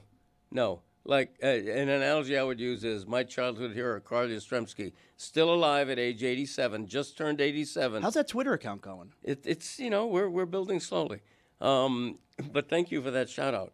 Can you imagine Yaz looking at salaries today and contracts today and thinking to himself, I was the first $100,000 a year player in the major leagues, and he's lived to see these $400 million contracts now. It's just crazy. Trista, Greg Cody runs a Carl Yastrzemski tribute account on Twitter. Yeah. Oh. But nobody else does, so I like to call it the unofficial, official Carl Yastrzemski, it's still Twitter to me account. X. Yeah, but I still call it Twitter. And you know what the slogan of my Carl Yastrzemski account I would is? like to know. It's all you can eat. Oh, it's all you can eat. That's not bad, right? It's not bad. Because of 8. Because of 8. Number 8. Arguably the best number 8 ever, although Yogi Berra and Cal Ripken would have a little to say about that. And a couple other guys, but still. I feel Yogi Berra and Kobe, yeah. Well, I was thinking baseball, but you're right, Kobe, of course. Greg, we have a nice surprise for you today. What? So coming up next hour on the show today, we're going to talk to AEW wrestler Clark Connors. Now, Clark Connors is the rifleman. Chuck. Now, oh yeah, sorry. AEW has AEW Dynamite, I of believe course. it goes by 100 proof. You were close. We'll ask him. Do you go by 100 proof or the rifleman? Yeah. Tonight is AEW Dynamite, like it is every Wednesday night on TBS. But this weekend, this Saturday night, is their biggest show, AEW All In. It's taking place. It's in London, right, Mike? It is. Wembley Stadium. Oh, Will Ospreay versus Really? Kenny Omega. Very big deal. Yeah, you can hear Dave 50,000. Meltzer's hands stretching right now. It's going to be great. And so Clark Connors is going to join us next hour. Now, you may be wondering, why Clark Connors? Why is Clark Connors joining us? Well, that's because Clark Connors, we believe, is at this. Again, we have not confirmed. We're going to try to today. We believe Clark Connors is at the center of using Greg Cody catchphrases on AEW wrestling broadcasts. All right. So to remind everyone, let me give you here's a few examples. All right, we're going to run right through them here. Here's a few examples of what we believe are Greg Cody catchphrases being used on AEW television. As catches catch can a little bit, dirty wrestling. What you learn, huh? What you learn, huh? We're rolling now, huh? Who won? Who won? Who? Gabe Kidd's back, Jack. So there you go. You got like Gabe Kidd's back, Jack. So you got like 5 or 6 examples there. Back Jack is a play on. Yeah. They're not into that one, Greg. They think that that's a coincidence. Yeah, but what about an assembly of 4 or 5 where you can look at any one and go, well, not necessarily, but when there's 4 or 5 or 6. The one that got me is, we're rolling now, huh? And I was like, that's a Cody phrase. Okay. All right, what about who won? That's a pretty standard thing you may ask when talking about a wrestling match. Yeah, but a macho pro wrestler does not say it like that. Who won? I don't like how arrogant you're being about this. Okay. Yeah, Macho Guy says, who won, though? Yeah, who won? Yeah. Exactly. That's right. So I'm with Greg here. I think they're absolutely using Greg Cody catchphrases, and I didn't want to believe that, but I mean, it's too many coincidences. Will he acknowledge that? And then, of course, if you're watching on the video screen here is an example from last week where you had fans in the crowd who were holding up signs. One of them says, "Who made it the salad?" Likely a Greg Cody catchphrase reference. And the other one says, "New Orleans and New Year's, Zaz, seriously." So it feels like the show is taking over AEW wrestling broadcasts. Yeah. Is that one of your catchphrases, New Orleans and whatever that was? No, but the story there is Odd catchphrase. I'm taking I'm taking my family to New Orleans for New Year's just to do something fun on New Year's, and we're going to go see the Miami Heat play at the Pelicans. They play on New Year's weekend there. So you got a fun trip. Ever been to Bourbon Street on New Year's Eve? No, well, that's the point. Oh, my God. Sharpen those signs up, though, fans. I agree. I think if you're listening out there, if you are a fan and you listen to this show and you're going to an AEW event, make this sign and prove me wrong. Zaslow Show 2.0. Bow. Zaz hands. So, Greg, you're someone who agrees with that sign, New Orleans and New Year's, Zaz, seriously then, because I'm getting chastised on this show for doing that. Okay, your kids are grown, right? They're in high school, yeah. Okay, they're borderline old enough. If you were going there with 8 and 10-year-olds, I would think you were insane because I have been on Bourbon Street on New Year's Eve. I covered a few Sugar Bowls. I've been there several times. Now, the Sugar Bowl is a playoff game this year, so it's like a week after we're going. Right, but I love New Orleans. I know Bourbon Street very well at its most crowded, and it is insane. Like my parents, late in their life, my parents were in their probably late 60s talking to me about going to Bourbon Street. And I'm like, nope, don't do that. Because if you're real super young, if you're a child or an old person, you don't want to be in Bourbon Street. Now, we have a photo, Greg, of you on Bourbon Street. Okay. That's you? Oh, boy. Will that photo ever die? Okay, can I make one wish that we get rid of that photo and retire it forever? Okay. I love that guy is being so modest. He's got his nipples covered up. Because he's so modest, he doesn't want to expose too much. Scandal. This guy. Looking good, big brother. Looking good. Go Tigers. Okay. I love how proud of it you are. I admit it looks like me, okay? It's probably photoshopped. Like that's not my body. Like my lower chest does not have that much hair on it. The only difference is your belly button has an odd bump on it. Yeah. This is like when Jim McElwain's a guy ended up his doppelganger ended up with a shark. That's not the only difference. You're packing way more heat. It's a tough look for this guy. Okay. You'd agree. It's totally unfair. You agree? You agree, though. Thoughts on his pack? Agree? You pack more heat. I would think so, yeah. Oh, boy. Yeah. I would know so. Didn't know you were such an LSU fan. There's a photo of me somewhere where I'm wearing that outfit that shows a little too much down there, where I'm in the red. Zardo's. Yes, Oh, yeah. That's I don't want to see that again either. Don't show that. But If we have that, guys, can we pull Yeah, that go up? ahead and bring that up. Don't now. show the Greg, LSU you mentioned guy it. again. All right, let's just side by side it. All right, we won't show it up. We have to compare and contrast the package to prove that it's not you. The face is so my dad. Not since Lyndon B. Johnson. The glasses too. Everything about it. That's your gate, Does dude. anyone believe that it's not me? Looks like that guy's saying that kind of thing. The way you have your shoulders, the way you're holding the drink. Look, I'm saying the way you, because that's you. He looks like he's burping. Brat. The thong. Anybody really think I would wear that outfit in public? No, not until we saw it. Yeah, but after Bourbon Street, you might. No. I don't think that's how it started. I do think that's how it ended. No, I'm the guy on Bourbon Street holding up a sign saying "Save yourselves." You know, I'm not that guy either, but I'm definitely not that guy. Another show sign idea. Zaz is not a cook. Yeah. Yeah, my wife will like that one. Oh. So you think it's okay though overall, like because my boys are of an age. They're both in high school. My younger son started high school. Both my boys are in high school, so that's like it's okay. We can go to New Orleans with them for New Year's. I think it's totally fine as long as you're willing them to be exposed to a bunch of We're debauchery? we're an open household. Like open debauchery. Like open relationship? No. Like we are very open. We talk Non-monogamy. about everything. Nope, didn't say that. We That's what open means. no, Open marriage. We are open where no, we don't do pineapples on the door on the Zaz cruise. admits to open marriage. Nope, that is not a headline. That's what open means, Zaz. When people are like, we're Yeah. open. Awful That's what it announcing. means. All right. Hear that awful announcing? I would imagine. Scandal. I don't think that awful announcing is going to link that. That would be pretty wild, nonetheless. Although I did make my debut on awful announcing a few days ago. Oh, where, congratulations. yeah, I was excited. Mama, I made it, right? Where there was a picture of me and Zaslow said something stupid. And I linked it. I was excited. That was great, right? I'm going to find it. Because this show gets aggregated on awful announcing daily, like all the time. And I've been waiting for the day. And finally it came for me. I think they should make a separate account that says awesome announcing, because sometimes they be giving credit to people. Hey, Dolly Parton passed, awful announcing. Oh, geez, harsh.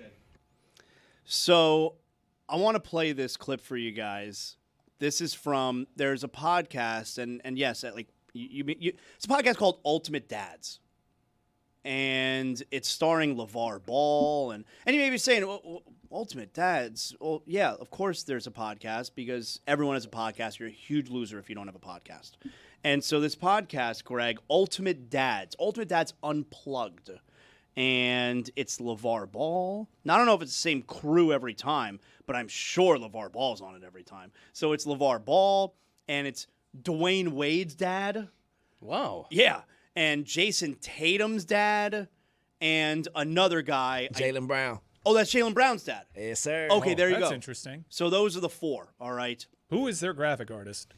And so their LeVar Ball wants to know their predictions of who's going to win the NBA championship this coming season. And I think you're going to like what Jason Tatum's dad has to say. Give this a listen. Who you think going to win the NBA championship this year? In the coming year? Sixers. With just with the roster right now? Talk to me. No, 76ers. He better not say Celtics. He better not say the Celtics. I'm not talk to him. Tatum, talk to him. Realistically, I might say New York might run it back. I'll snap the hell out of it. No. If you don't say, hey, the team your son on, you got to be crazy. You see, he said his son. I said you better say your son. Right now, roster. Who cares about the roster? I do. There's so much about that I love. First of all, LeVar Ball wants to know who you think's going to win the NBA championship, but does not care about the roster. Who cares about the roster? What else is there to care about if not the roster? How else do you know who's going to win if you don't care about the roster? Whichever of their sons is the most loved by God. And I just love Jason Tatum's father giving no consideration to the Celtics. Yeah, real one. That's a real one right there. I love that. I love it. Your team is going to take such a step backwards that Jason Tatum's father, all right, he gets on camera and he tells you you're not going to win. He's not even faking it. I love that clip so much. Yeah, me three. Did you even know that podcast existed? Nah, I just started seeing clips randomly. I'm like, dang, when did this get together? How much money did this cost? Because I know big Dwayne Wade, he ain't for free. And none of these brothers ain't doing this for free. So salute. I love it. Roster doesn't matter. Just whatever team your son is on. Yeah. That's who's going to win. I know. Isn't that sort of the premise of that Yeah. dad's podcast, though? I mean, how are you not going to vote for your son? Yeah. Come on. Yeah. They be having good conversations as well. I saw one of them of, like, whenever they're drafted, how the cameras just go to him and his mom versus Jason Tatum. Like, damn, I was sitting right here, and it kind of broke my heart because I work with him so much and got him to this stage, and they don't give me no sauce, but they always keep the camera on sis. So salute to sis, but it's an in-depth conversation they be having. All right, we got a really special treat now. All right, this is very exciting because we're going to get to the bottom of something here. So, Greg, I already prepared you. Where we think that AEW is using your catchphrases on their programming, all right? And we are now going to get to the bottom of it. Clark Connors AEW wrestling. AEW, of course, Dynamite is tonight, every Wednesday night on TBS. And this Saturday night, you have probably their biggest show of the year. It's AEW All In. It is live in London's Wembley Stadium. It is live on pay-per-view. Now, there's a time difference, all right? So this Sunday, 1 p.m. Eastern time, you can watch on HBO Max, Prime Video, DAZN, ppv.com, and wherever else you get pay-per-view. So Clark Connors joining us now. Clark, thank you for joining us. Good to see you. Appreciate you giving us some time. We love pro wrestling on this show. So let's we'll get to AEW All in London in a moment here. But first, are you using Greg Cody's catchphrases on television? No, I do not know who Greg Cody is. I had just heard of him from just your fans have been nonstop reaching out to me. I've just been focusing on my wrestling. And I don't know this Greg Cody guy, but he must have good taste if he says the same things as me. Okay.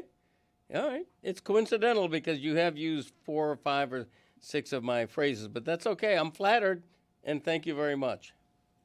Hey, well, nice to meet you. Yeah, likewise. Nice to meet you. Yeah. What weight group are you in?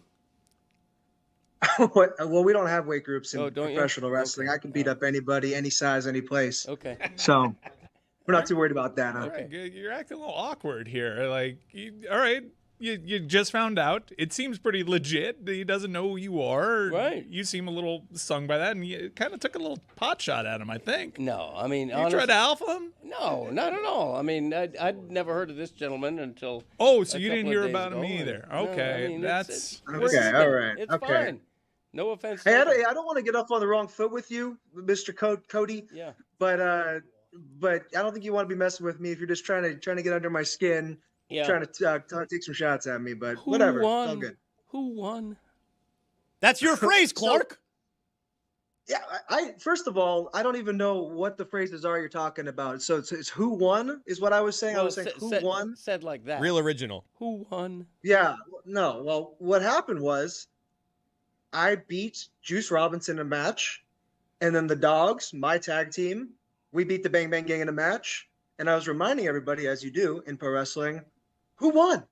And that's how I say it. And if that's a catchphrase, I don't know what else you have as a catchphrase, but it seems pretty obvious. That's we're rolling now, huh? That's another. He actually does have pretty baseline catchphrases. Like I was gonna in my head, I was like, well, he probably has "hello" as a catchphrase, and then he does actually. He does in a specific way, like "hello."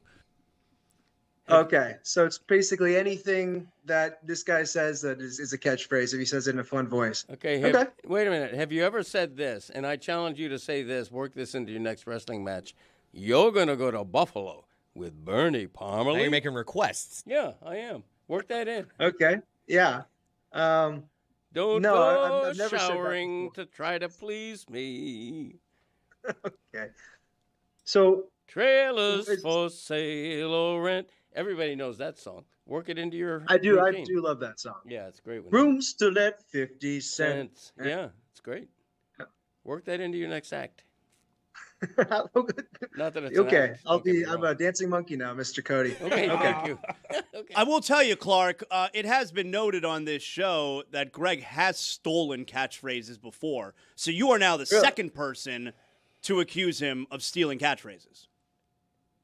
How so? What else has he stolen? He stole it from me. What'd you say? That's what I'm talking about. And I go, that's what I'm talking about. Hey, that's what I'm talking about. Said in a sing-songy way. And you so say okay, you can say the same thing if it's sing-songy. Okay, all right, interesting. Yeah, I'm starting to catch something with this segment, awkward as it might be. Greg seems to think that things are his when they're just common phrases. Yeah, like maybe. Like he says thank you. He thinks that's his. It's the way they're said. Like you try to claim another song was yours. Let me give you a quick example. Okay, I didn't invent the phrase "very good." Hey, that's a very good movie. But when you say "very good," it's mine. I own it. Oh, very good. That's me. That's fair. I'll give that one to you. Okay. That sounds like something only you would say. Thank you. I won't say very good. I dare you. Why not? Why wouldn't you do that? Because it's your catchphrase, I guess. Okay. I don't want to steal your stuff. Because he's obviously it's getting under your skin. He's a professional. Yeah, I know. Okay, I don't. It's a little disrespectful of the man's time and I know and craft. I know. Now you just like you think it's a piano bar when he just told you he doesn't do that in tribute to you. No, I understand. What other ones have I taken from you? What were some of the others? We're rolling now. Huh? We're rolling now, huh? Okay, so that right there, that's something my old football coach used to say all the time when we had a drive going. He'd always get us going. We're rolling now. You know, I use that if I'm hot at a craps table or if I'm passing people in traffic, so on and so forth. But you put a ha at the end of it. Anywhere, you know? You put a ha at the end of it. Did you hear him say so on and so forth? We're rolling now, huh? That's Well, I was, just sometimes you throw a little something on there with the you know, just was feeling it. All right. Have you ever gone, thank you, Billy? I do have a friend named Billy, and I've thanked him before. There you go. All right. Actually. Okay. So I'm sure. Okay. Yeah. What'd you thank him for? No, I'm just kidding. What are we doing? Greg, what are you doing, dude? I know. Let's talk so wrestling. weird. Talk wrestling with this man. What's going on here? I know. Clark Connors with us here. AEW London All In this Sunday, 1 p.m. Eastern Time, and you can get it wherever you get your pay-per-view.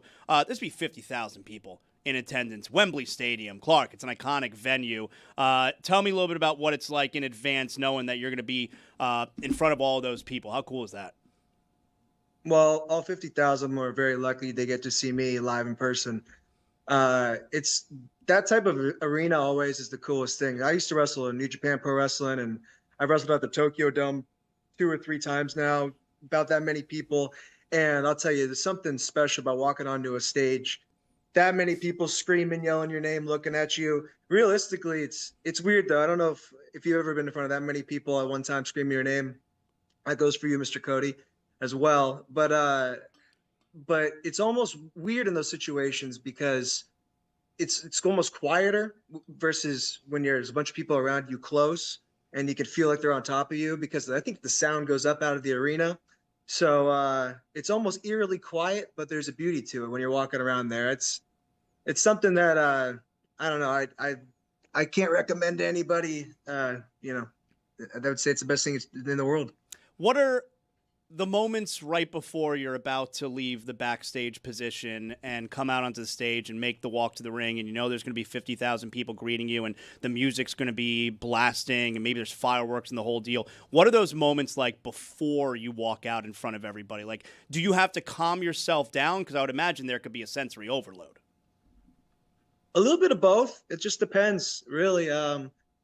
I've kind of found that if you don't have any nerve going into it, if you're not feeling a little jumpy, you're doing something wrong. I used to be the type of guy that drink a beer before every match, you know, just to kind of get myself into the state, into a flow zone, as it were. But in general, you know, at this point, I've been doing it for about 10 years now, so I'm just ready to go. I just lock in on the opponent and go out there and do my best. Did you just say I'm the kind of guy that? Did I say what? Did you say I'm the kind of guy that like to have a beer before a match? I did say that, yeah. Oh, okay. All right. Have you ever had thousands of people line up to see your toenail encased in glass? I have not had that. Have you had that? Yeah. Got his ass.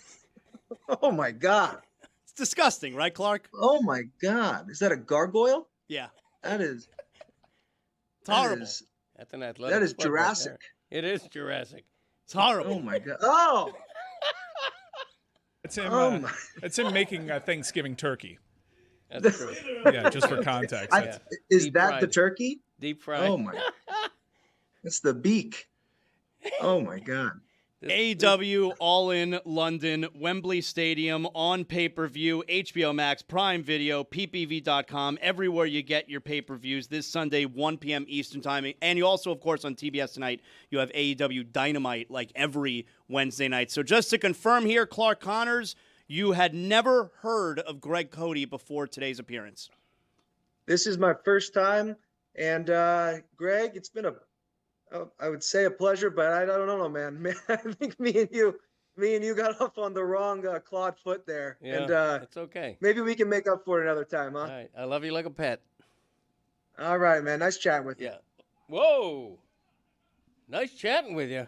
What? What happened? We're gonna let that stand? What happened? Nice chatting with you. You gonna steal that one too?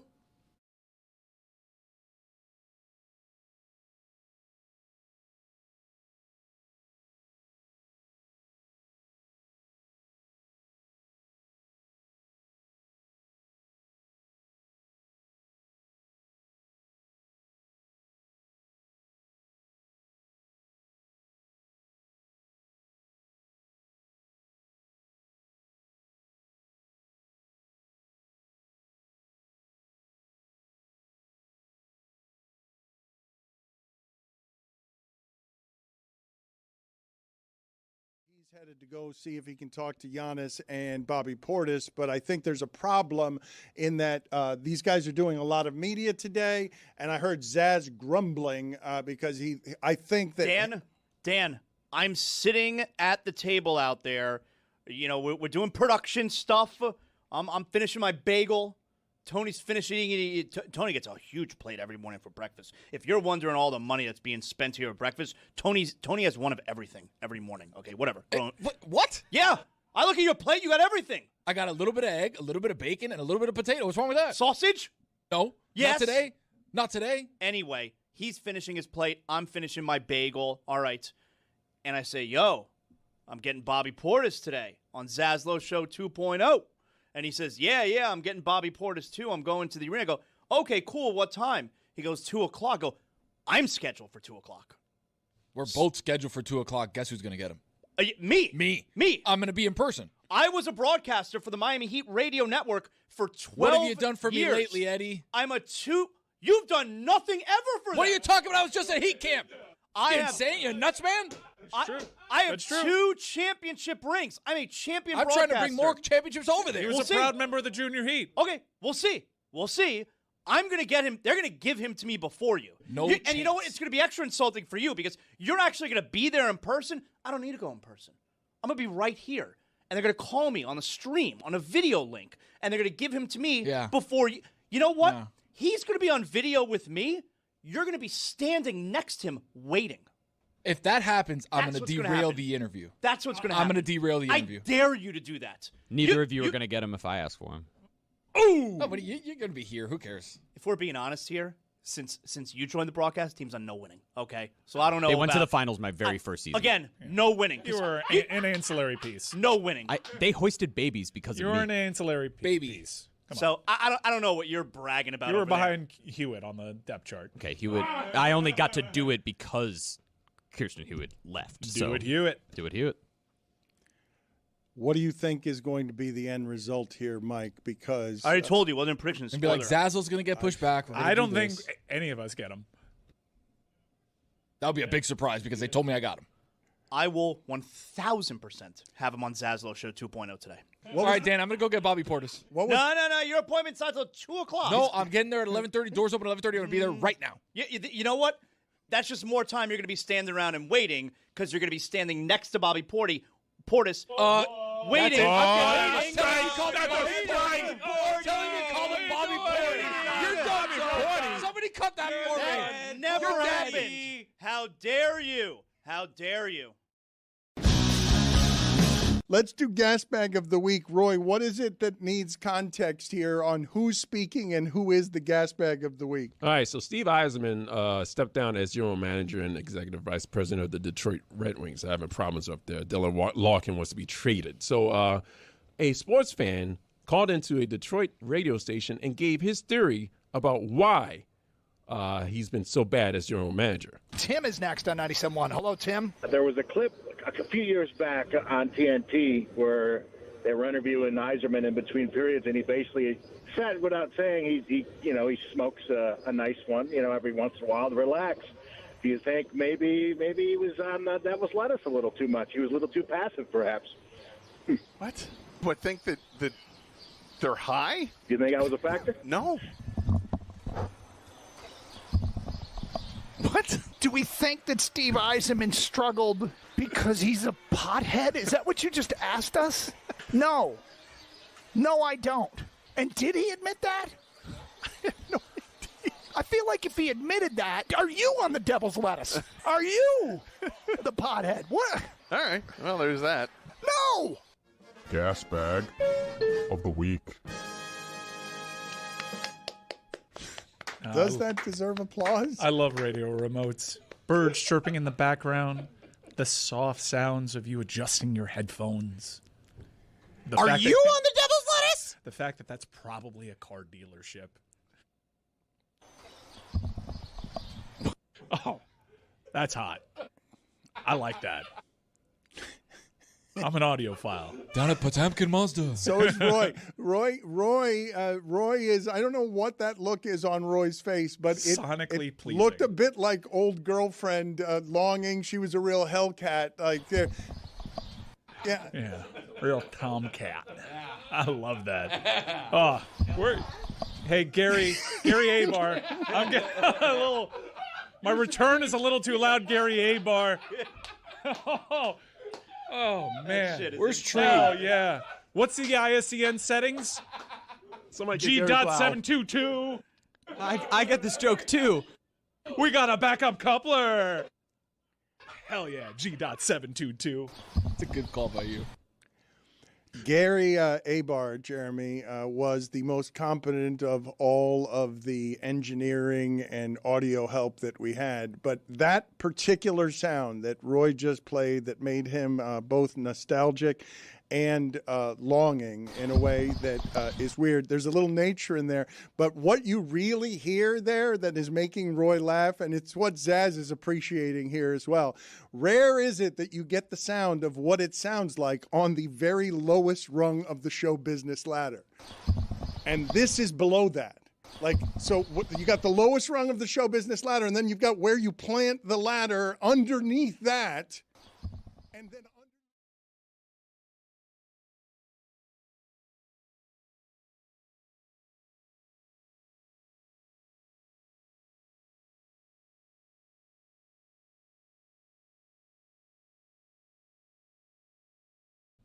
Folks, it's time to celebrate the very best of our absolute worst. The 2026 Suey Awards are back, hosted by legendary Miami Heat voice Mike Biamonte. Fan voting begins next Monday, August 31st at lebatardaf.com. All right, very exciting. Boy, the chat is lighting up right now. Why? They're reacting to the last segment, which was a bit of a whirlwind. Oh, that was, Greg became a heel.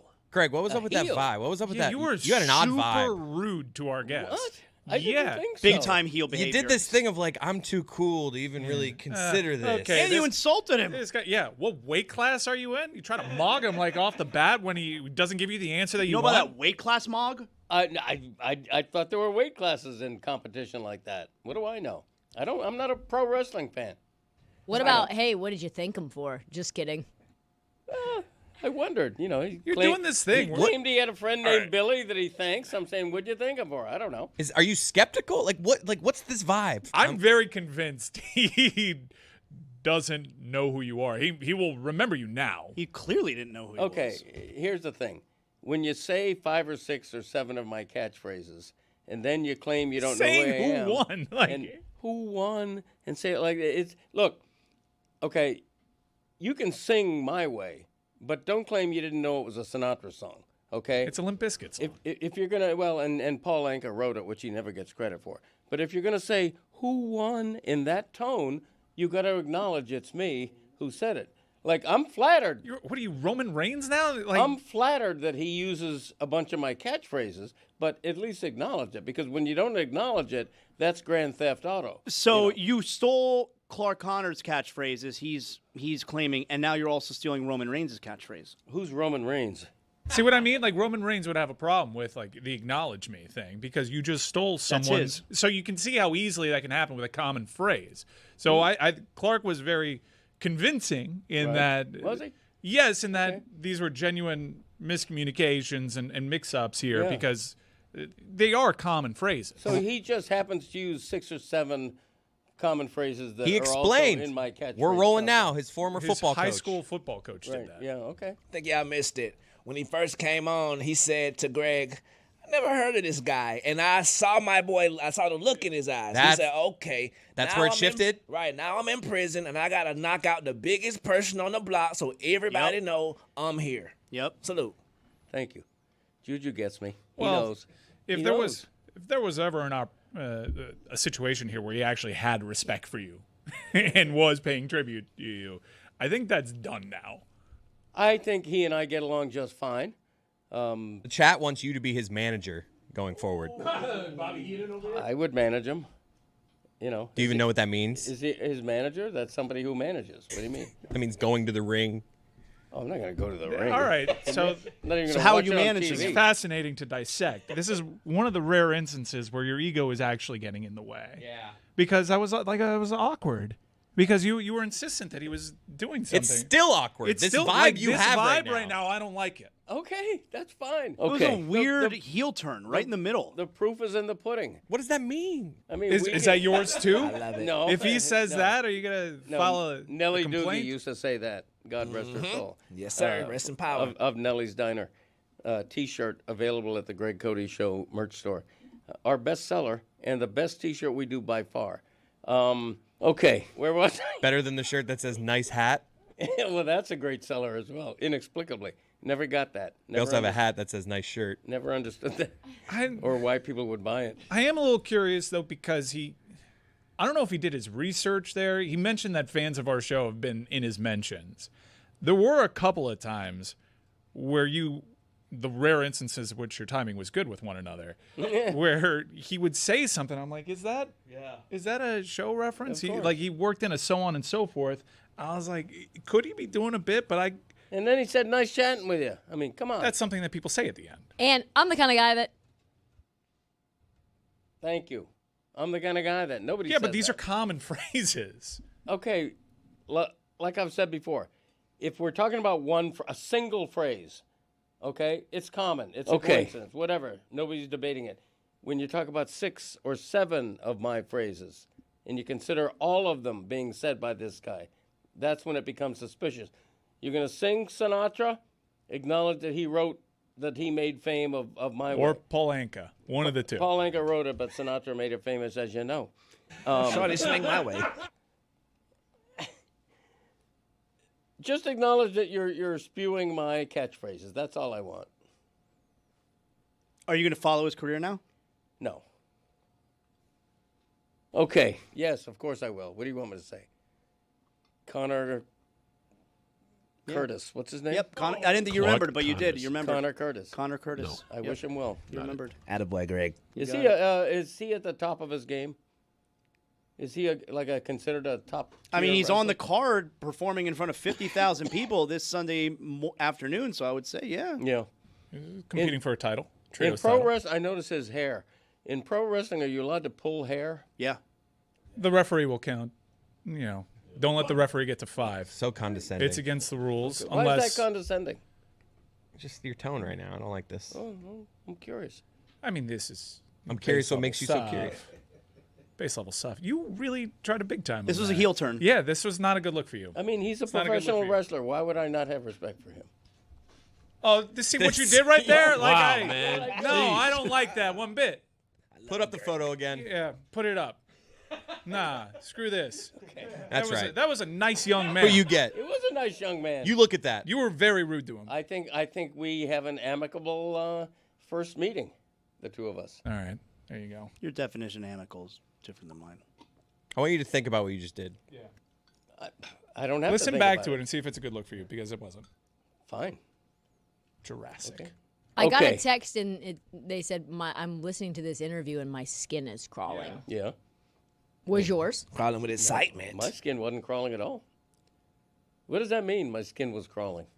Very uncomfortable, very Yeah? awkward, having Yeah. a hard time listening. Really? Still is, honestly. I feel the vibe is very weird.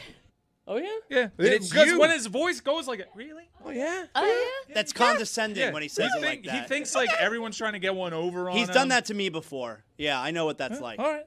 He leans back. Yeah. No, It's like he's too good for you. Yeah. No, you know? you know He's what wearing black. This is a heel turn. You know what there was in that conversation?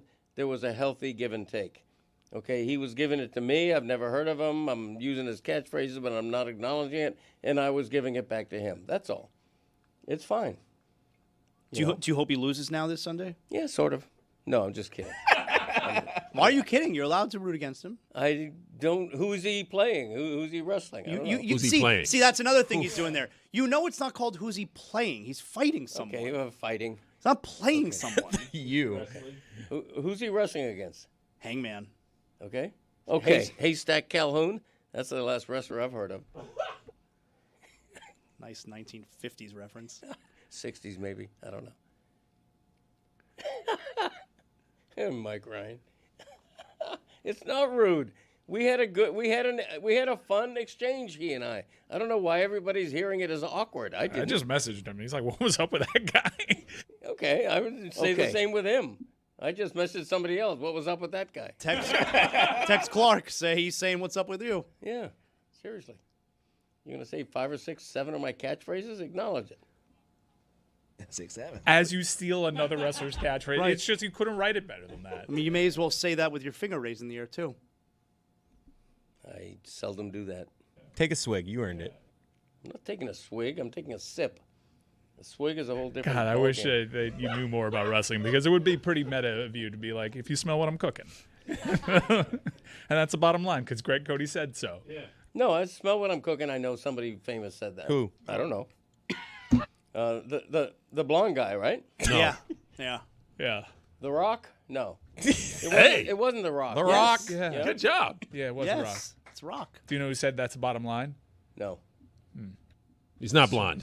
Stone Cold said so. He was part of the Hollywood Blondes, tag team champions with Brian Pillman. Okay. Yeah, but when he said he was bald. There's a whole new world of wrestling that I got to tap into. Do you know who said, "Let me tell you something, brother"? No. John Bernthal. Let's get to it, Greg. This is your time to shine. Do we have 2 new catchphrases this week? We do. All right. See if we can get the energy back here. Yep. Let's start from the very top. The very top We're of getting the into the list. top 5 here, by the way. This is going to be what, number 6 and 5? Yep. Yeah.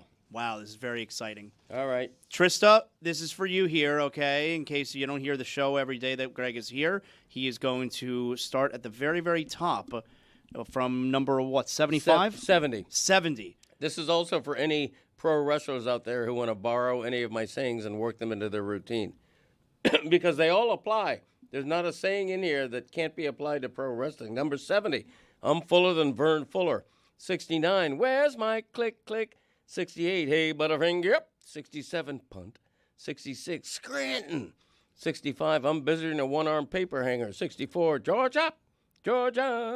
63, I'm the kind of guy that's 62, balling the jack. 61, hey, with the monkeys, baby. 60, thank you, Billy. 59, I love him like a pet. 58, who made it a salad? 57, we're rolling now, huh? 56, your brain beating me. 55, let's go States. 54, driver comfort is paramount. 53, dummy up, save up. 52, catches catch can. 51, doesn't make it right. 50, so on and so forth. 49, very good. 48, the Little League theory. 47, nice hat, asshole. 46, the others, they all learn from me. 45, don't go showering to try to please me. 44, look at that jerk. 43, it's like a packing house in here. There should be hams hanging from hooks. 42, what'd you learn? 41, hee-haw, 3, ba-day-up. 40, I'm not going to take a quiz. 39, sassafras. 38, will we break a window? 37, hello. 36, who won? 35, trailers for sale or rent. 34, you got to eat a peck of dirt before you die. 33, 3 words, we are the Lobos. 32, you're going to go to Buffalo with Bernie Pomeroy. 31, Rappy Cack. 30, another crisis solved. 29, nice chatting with you. Take a break. Thank you, for the love of Take God. a sip. Catch your breath. 28, he ain't heavy, he's my blank. 27, hey, that's what I'm talking about. That's what I'm talking about. 26, who let a pet? 25, good on ya. 24, dancing swords. 23, QK, quick crap. 22, bay. 21, blanking it. 20, that's a fact, Jack. 19, gotta want to learn, gotta want to earn. 18, put a Lobo's mint under your pillow and dream. 17, quite a bit. 16.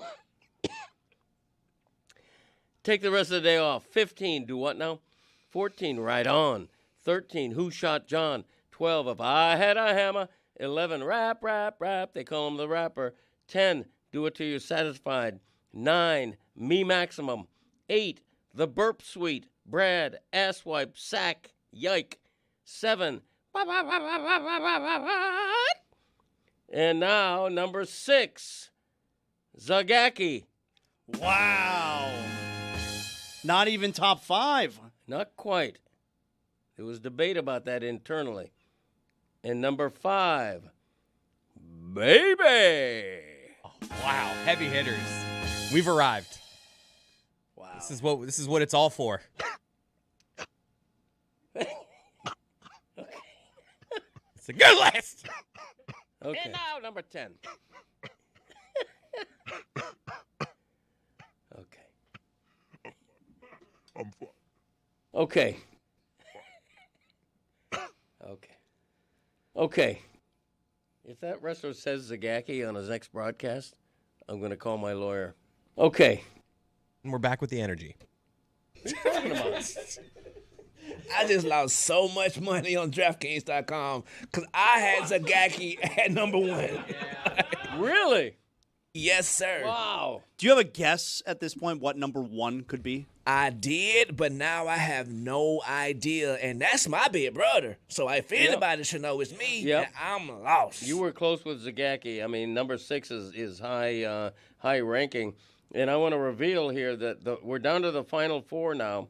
And because this bit on my podcast hasn't lasted long enough, we're going to do the final 4 one at a time.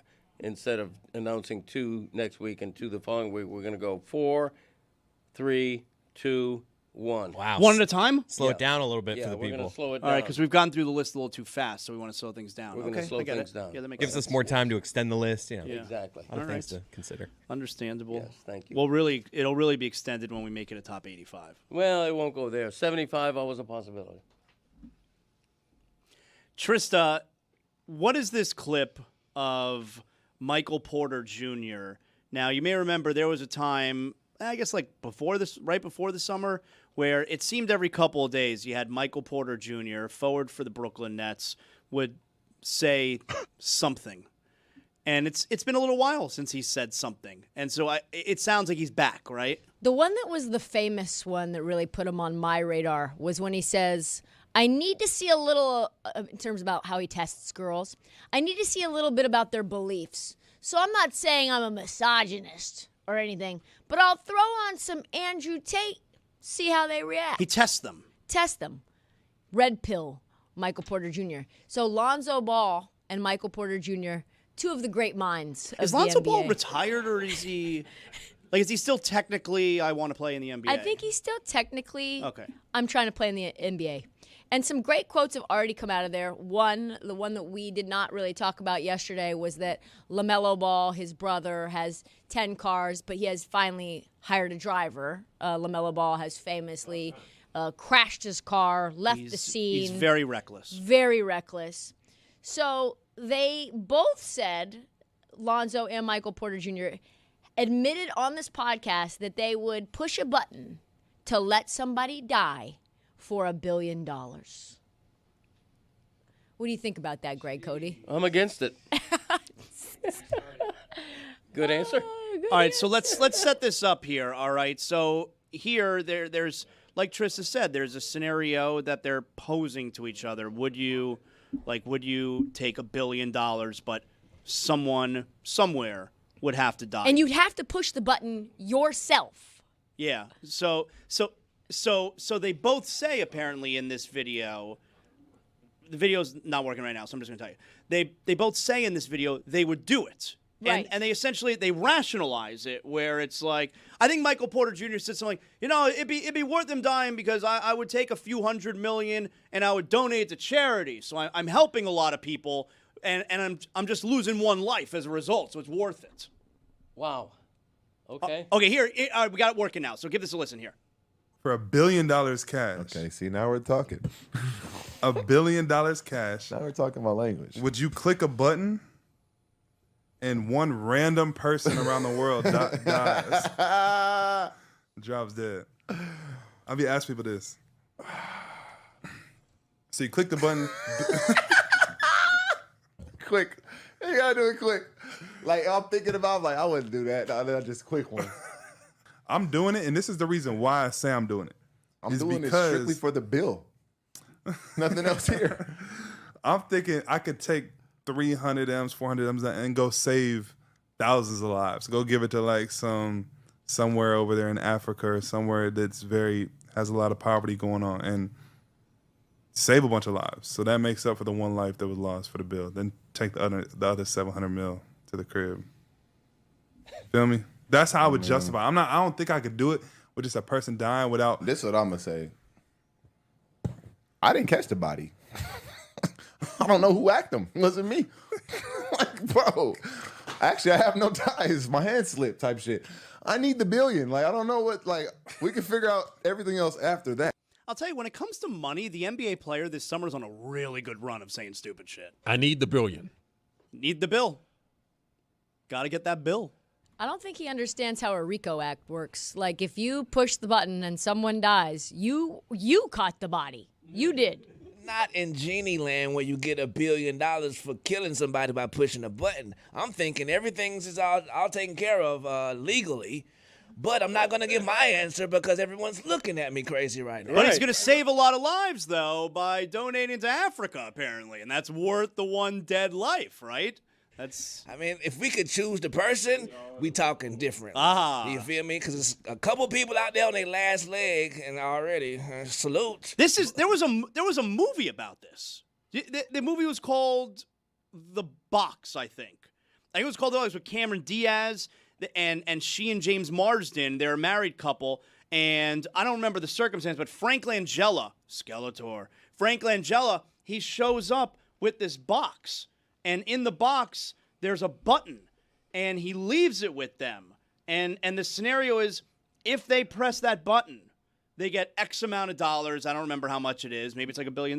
They get X amount of dollars, but someone somewhere is going to drop dead.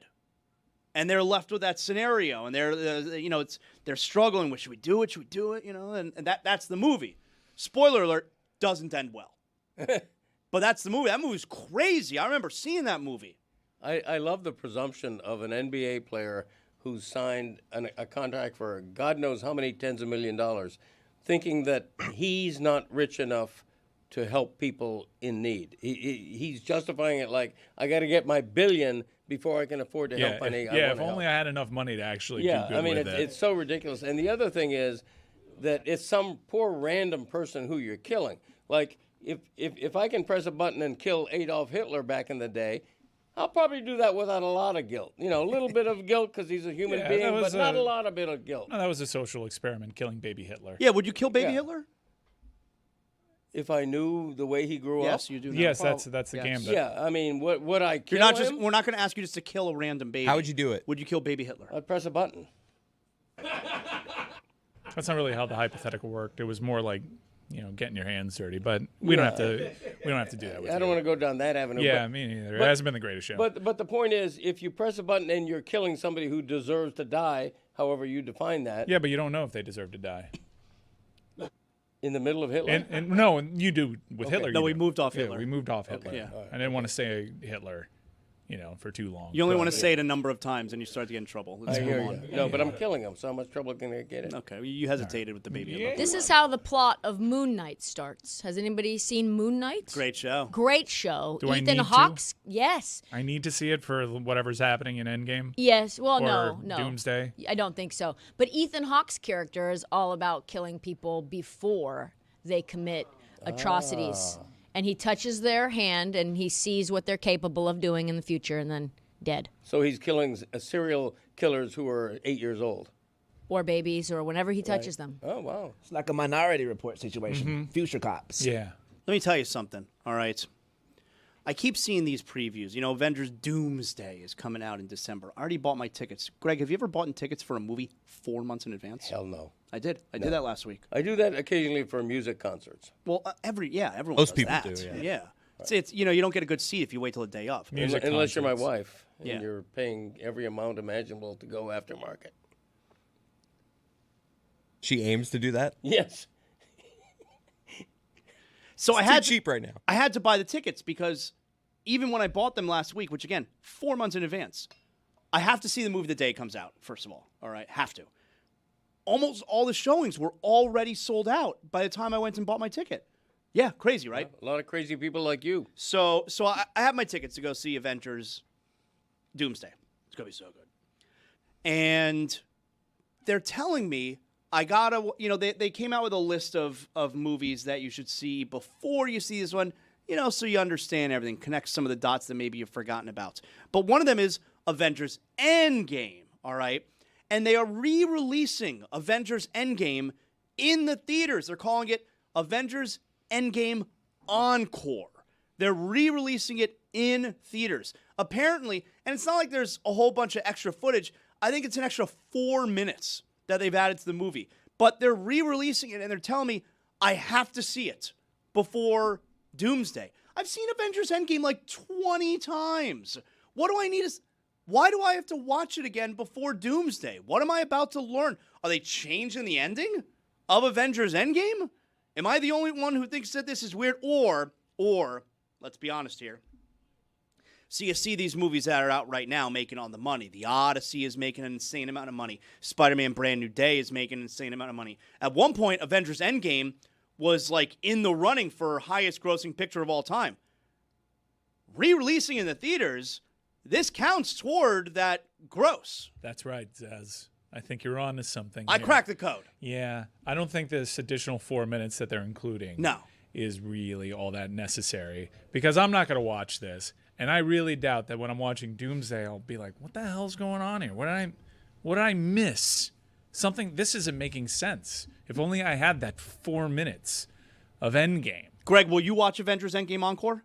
I would be as likely to watch that as I would a Seattle-New England Super Bowl replay, even though I know the result. I've seen it before. I don't want to see it again. Why are you asking me to see it again? Answer is no.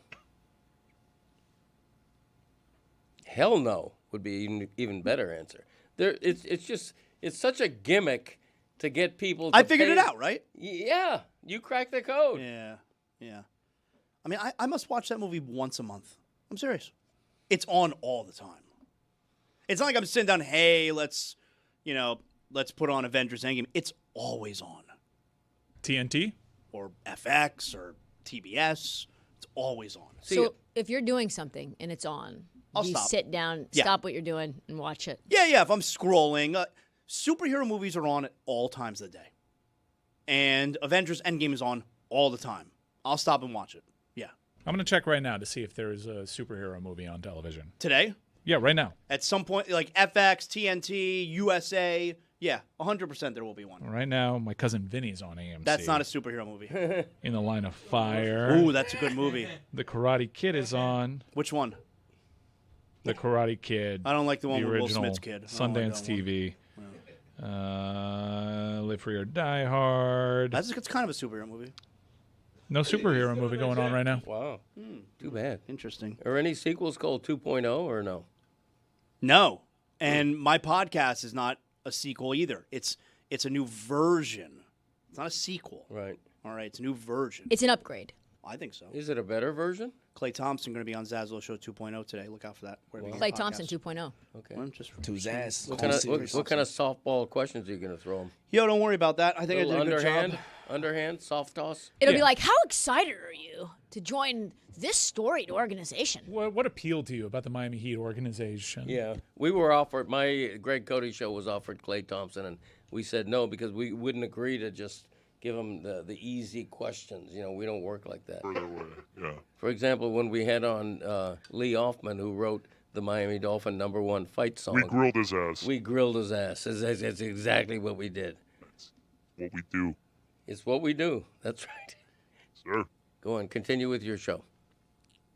How excited are you to team up with Giannis down here? Nice asshole. How about working with Bam, huh? You think these are my questions? Yeah. Yeah. I know these are your questions. How thrilled were you to meet Pat Riley? Eric Spoelstra, highly regarded in the blah, blah, blah, blah, blah, blah, blah. Boring. Wiggins, really underrated, huh? You think that's what I asked? Yeah. You won't ask why you called Trissa a wench. Tell you that much. Coward. Yeah, you're spilling some of that water you're carrying for the Miami Heat organization.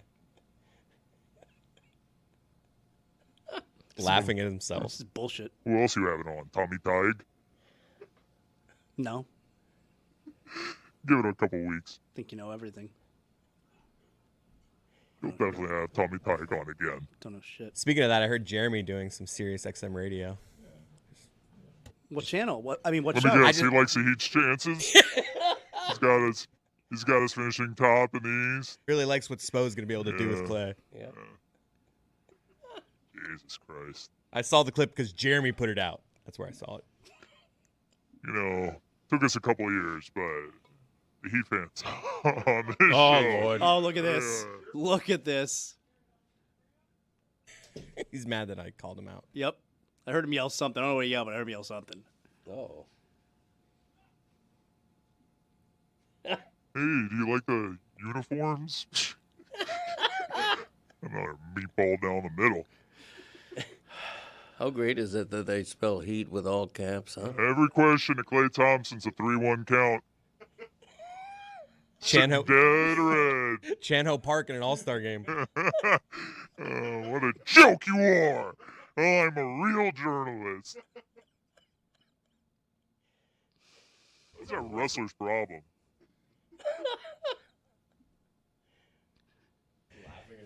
Not to break up the fight right now, but you know all the attention that Shedeur Sanders is getting? Why aren't people talking more about Cam Ward this year?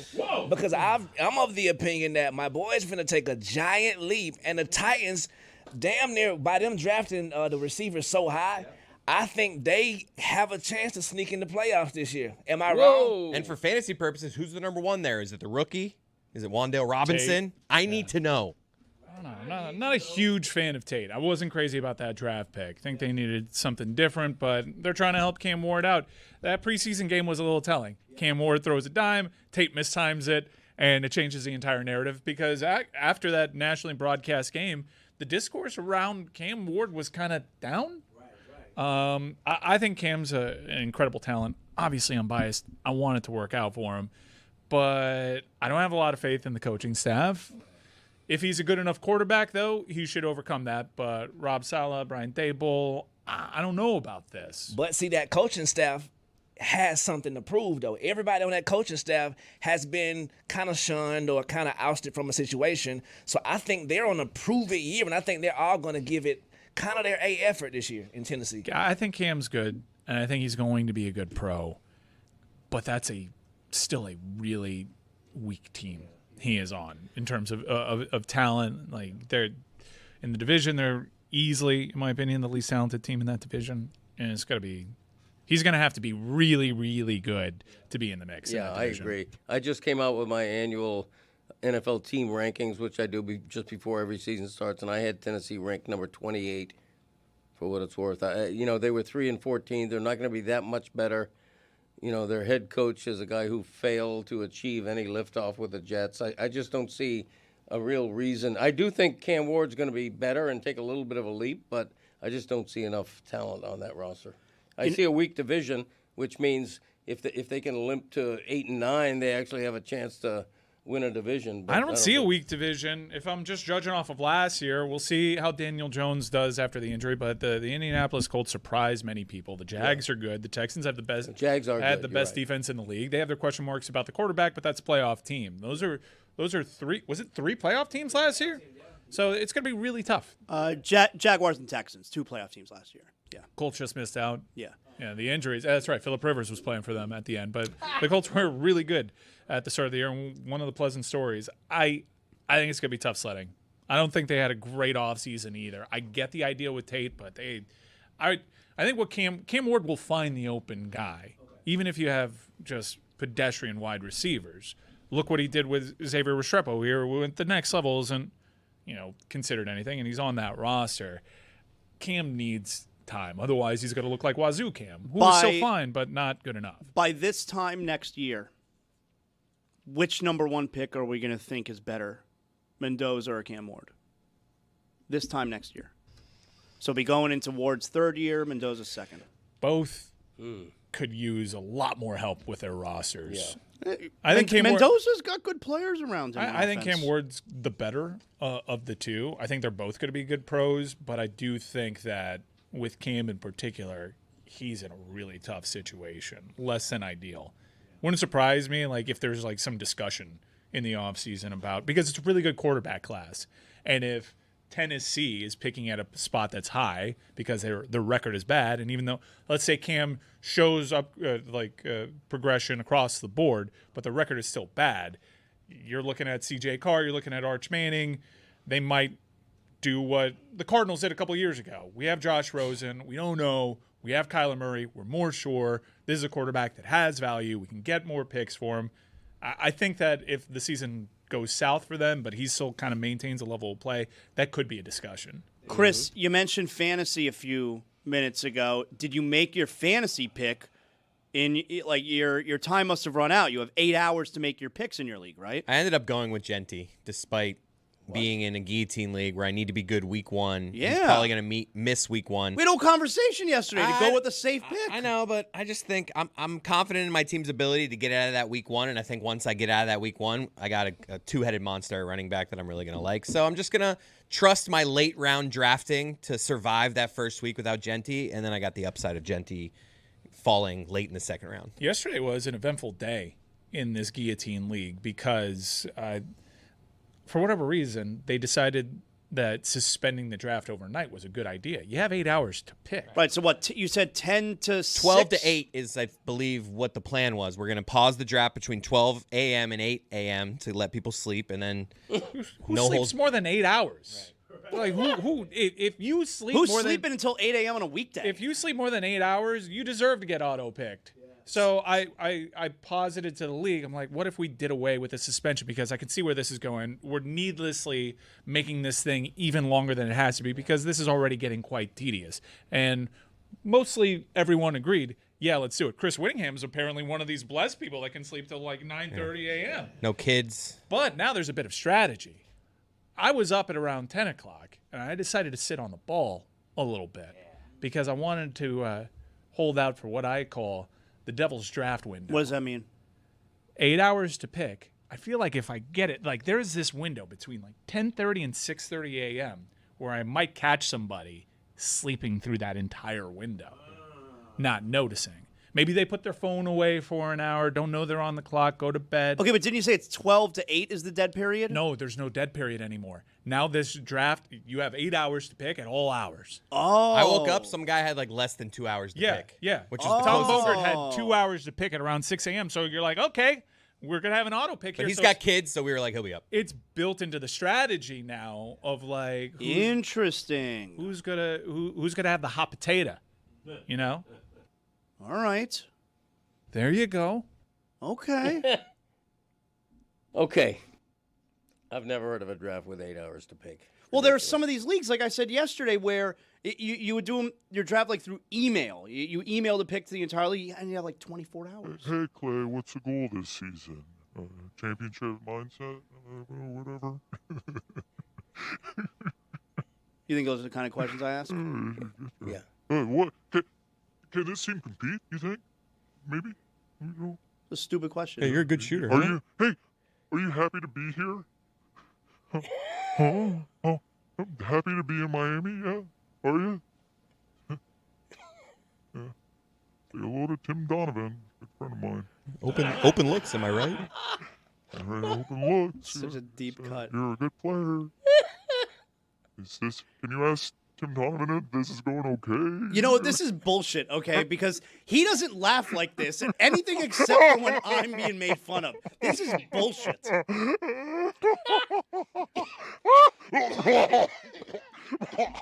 16. You're not joked up. 16.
I walk in, I put my stuff down at the table, I say good morning, a collective good morning to the 3 people who are sitting at the table, and Lewis just goes, "You have your hat today, right?" The fuck? Nice hat, asshole. Bald people. Nice hat, asshole. You have a hat, right? Nice hat, asshole. Nice hat, asshole. Nice hat, asshole. You have a hat, right? In order to disguise his baldness. You're bald. Zaslow wears the cap. You're bald. I'm not into fashion. Bald people. You're bald. Nice hat, asshole. What kind of way to greet me is that? You're so bald that people are comfortable telling you upon greeting you that you need to do something with your appearance. So you can't do the plugs and the dye. You got to pick one. People aren't still doing toupees, are they? Oh, yeah, they are. Nice hat, asshole. Fake hair toupee. Nice hat, asshole. He looks bad without a hat. Nice hat, asshole. Bald capital B. Nice hat, asshole. Your brain beat me. Why is it okay for everyone to make fun of people who are bald? Just because you're bald doesn't mean you can take it out on other people. You're bald! You say the toupee business is booming. Google Jamie Foxx toupee. Dom Capers. Bald people. I'm sorry, Sass. I was just looking at Bill Self and Carl Ravitch. For the last couple of days, Greg Cody's been in studio with us. He has. And yesterday, we played another clip of AEW wrestling where we believe they must have a Le Batard Show fan, or maybe just a Greg Cody Show fan, who is injecting Greg Cody's catchphrases into their programming. I heard the bit. I don't agree. Okay, that's fine. Well, let me play again for you real quick from yesterday. This is the second time that this has happened, or at least that we played the video. This is from yesterday where we believe AEW programming is using Greg Cody catchphrases. Give this a listen, I mean. Juice Robinson versus Clark Connors. Who won? Who? The Guns versus the Dogs. Who won? Who? And in a double chain match. Who took the jury out? Who? Now, I went... Baja Men can also be upset. That's what I'm thinking. I get Baja Man from that. Who let the dogs out? Well, okay, but he did it with the inflection. Who won? Well, he's building. All right. I'm full disclosure. Like I said, not disclosure day, but full disclosure. Okay. I went into this yesterday ready to poo-poo it and tell you, Greg, no one cares about your catchphrases. No one is using them on AEW. Like, don't be stupid. And I heard that, yes, and like I'm having a hard time denying it. And now I had one of our listeners send me another couple of clips. I'm going to play the first one here for you. But both of these clips are from the same segment, all right? Don't pay as much attention to, what's actually happening in the video. Like, who the hell can explain? But pay more attention to the possible use of the Greg Cody catchphrase. What you learn, huh? What you learn, huh? What you learn, huh? So over and over, they're saying, "What you learn? What you learn? What you learn?"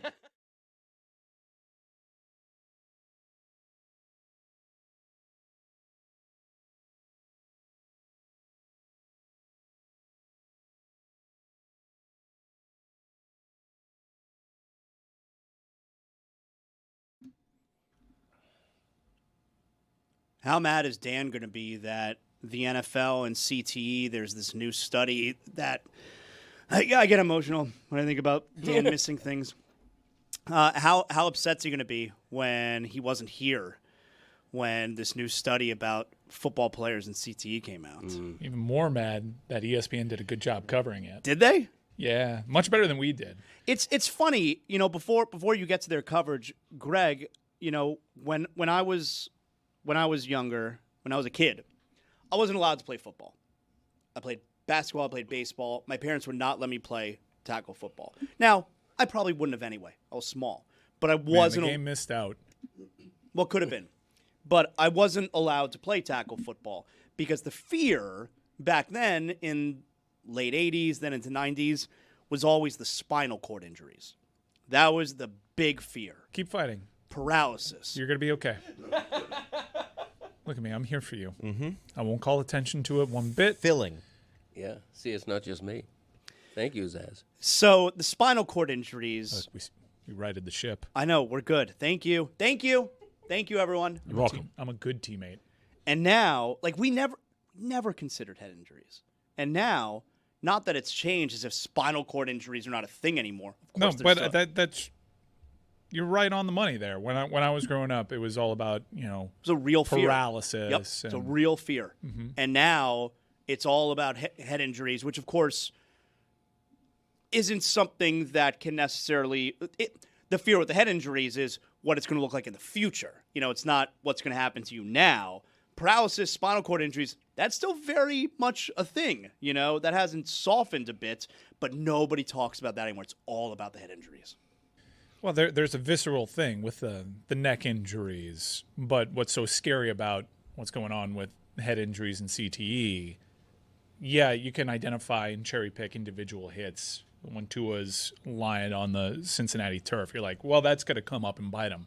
But there's so little that we know about the repeated actions of football. And now with this study, which is terrifying, because if you read the report from this this medical journal that did this report, there were some doctors that were of the belief that, no, it's way higher than what they said, which is 1 in 4. 1 in 4 was basically what they landed on. Which feels like a lot in and of itself, 1 in 4. 1 in 4 is horrific. Feels really high. Yeah, that's really scary.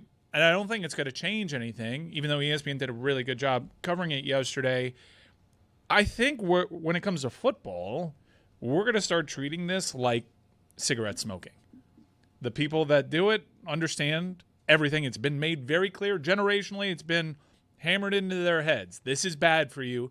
It, in all likelihood, will undo your health in some sort of profound way.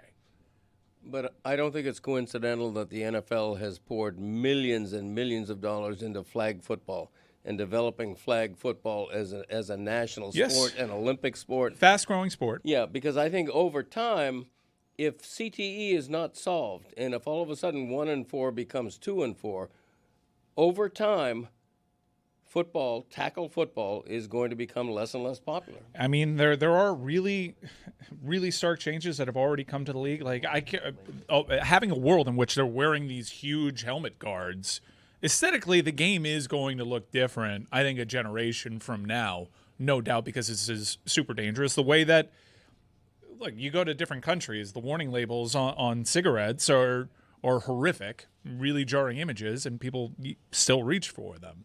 It's so ingrained in American culture that it's going to take several decades for us to break our obsession with the way the sport looks. And I think culturally, people are going to see the health risk. They've become more and more clear as the years have gone by, and people still make the decision to go through with it, like cigarette smoking. Mm-hmm. And not unlike cigarette smoking, like, we can admit it's bad for us, but God, we look cool doing it.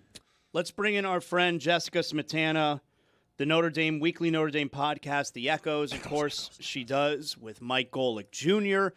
Jess, do you ever feel bad when you're watching NFL? You see a guy, maybe, head hit, it's probably going to be a concussion, he leaves the game. Like, knowing the things that we know now, do you ever feel bad? Like, has it changed the way that you watch? Because I'll get out in front of it first. It has not really changed the way that I watch. Like, I understand the head injuries are bad, but nobody's forcing anyone to play football in the same way you can get broken bones when you play football. I'm glad that we have the information that we have. I'm glad the players know this risk, but it's the same thing where, like the same way you could, tear your knee, you can get a bruise on your brain. Do you want to play football? Oh, you do? Okay, great. Well, here you have the information. We have free will, and you can play football. It hasn't really changed the way that I watch the game, Jess. It's definitely impacted the way I've watched the games and it definitely is something that I think about a lot, especially because I cover football for a living and, like, what part am I playing in this? And, like, do the players have all the information, or is there still stuff that they should know about the risk that they're putting themselves through?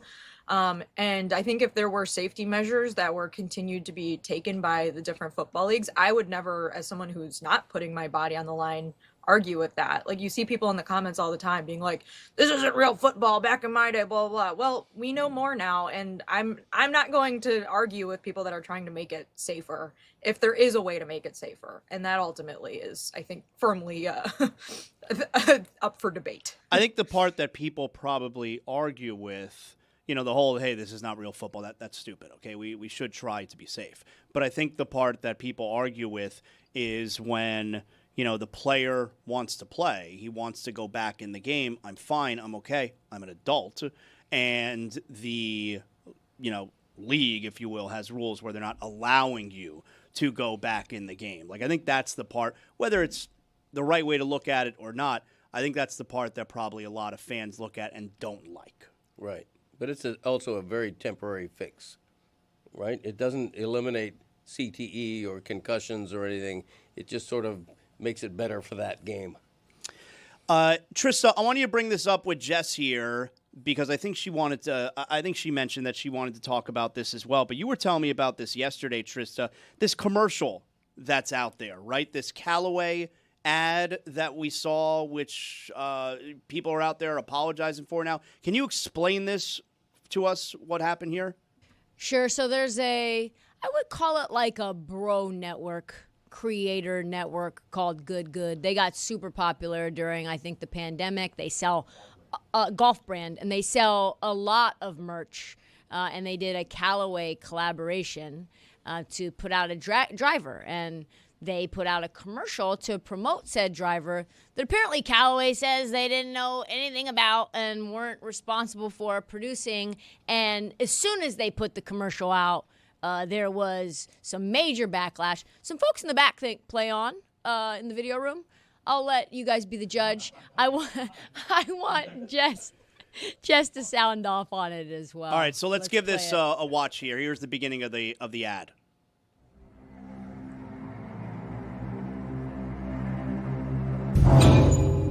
So it's a woman. She's reaching for a driver.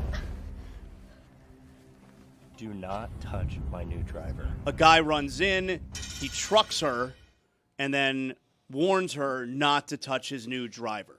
I don't know if it's a warn, if it's already happened. It's a threat. It's a threat. And he tackled her. Yeah. Tackled the shit out of her. Yeah. But equality. And so people got mad about this. They issued a retraction.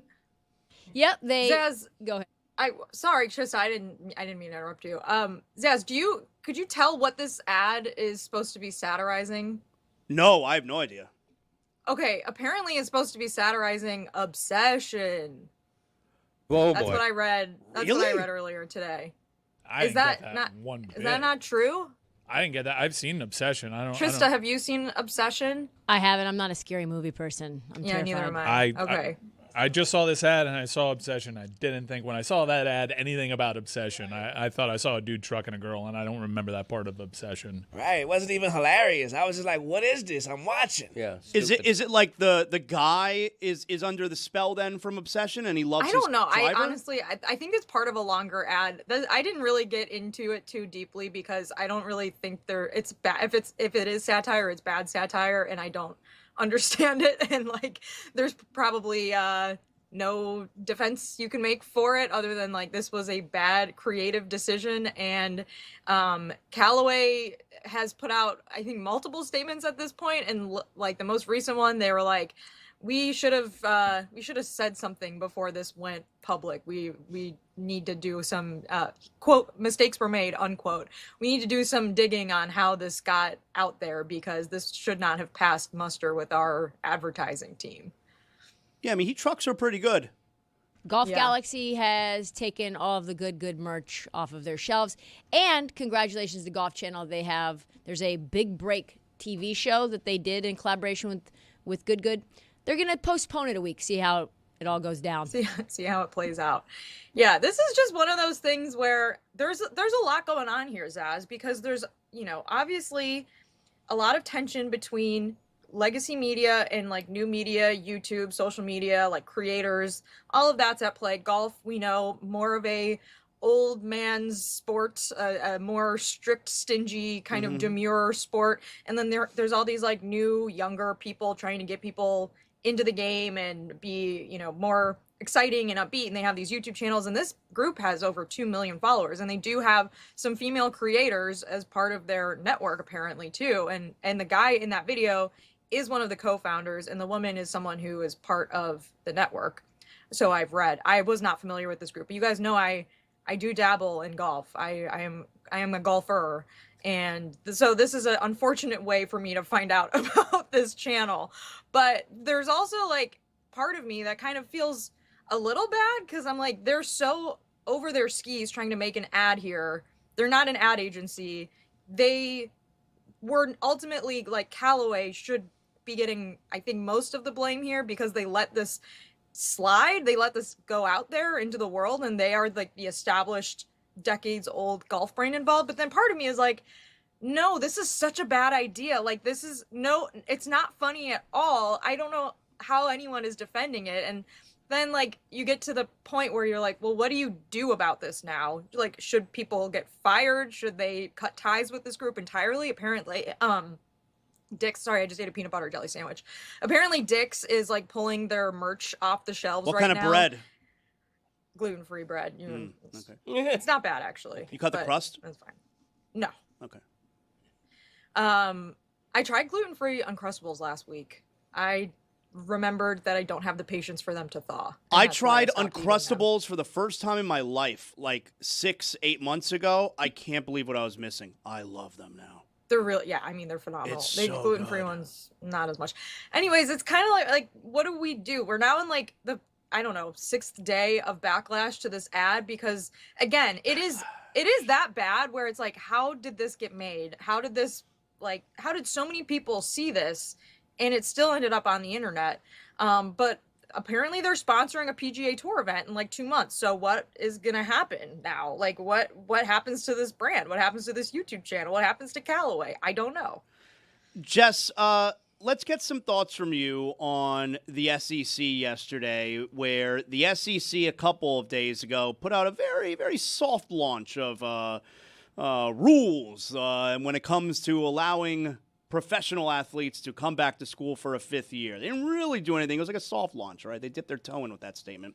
And then the Big Ten yesterday came out with a real statement. And so the SEC then followed suit, and they voted 16-0. All member schools voted to not allow the bullshit to actually go forward. So, A, what did you make of it? And B, my question here was, if it's 16-0, the unanimous vote, that means LSU voted in favor of not having the bullshit. Like, what changed? They're the ones who were spearheading the bullshit. Well, Daz, would you believe that in the history of college football, there's a bunch of schools that have agreed to rules, but then when the rules are applied to them, don't want to actually follow them? That has been kind of the history of the NCAA. And this SEC doing this is like, I think, sort of a soft launch of their proposed like self-governance model that they've been meeting about for the last like few months. Like, okay, if we don't get this legislation passed, the Protect College Sports Act, like, can we actually have our own rules and will people follow them? But like this, like everything else, is going to get challenged in court because none of this is collectively bargained, and so there's a ton of federal laws in play here. So to be honest with you, like, this is my least favorite part about college sports, is how much we get bogged down in the minutia, especially in the off season. So I'm very excited that there's finally some real games this weekend, because when push comes to shove, like I agree that it's ridiculous that you could play in, like, sign with the Browns and play in preseason, whatever, and then go back to college. But this is also a really small number of players that this is affecting, because they didn't know the NCAA was going to change the eligibility rules and that they were going to be left out of it. And I just don't care. Like, I'm just ready for the season to start, and I am done caring too much about this right now. I think this conversation, I think it really goes away. Maybe not this weekend with just a couple of games, but the real week one next weekend, Greg, I think this conversation kind of goes away. I think fans resent the player who changes his mind like that and takes advantage of what are loopholes, really. I mean, if you're on an NFL roster, if you appear in an NFL game, the gall of wanting to go back to your college team. Nobody wants that. I don't think. I think you would do the same thing though, Greg. If you were in this position, like you're not good enough to make an NFL roster. Like we're not talking about these are the best players coming back. Like Fernando Mendoza's coming back to Indiana, even though he's on the Raiders. Oh my God! Like we're talking about kind of like fringe NFL players, guys that probably weren't going to find themselves on a roster that were left out of this eligibility change because of the timing. And the NCAA knew this was going to happen. And some people think this is like a conspiracy to get people to support the Protect College Sports Act. I don't know if it's that.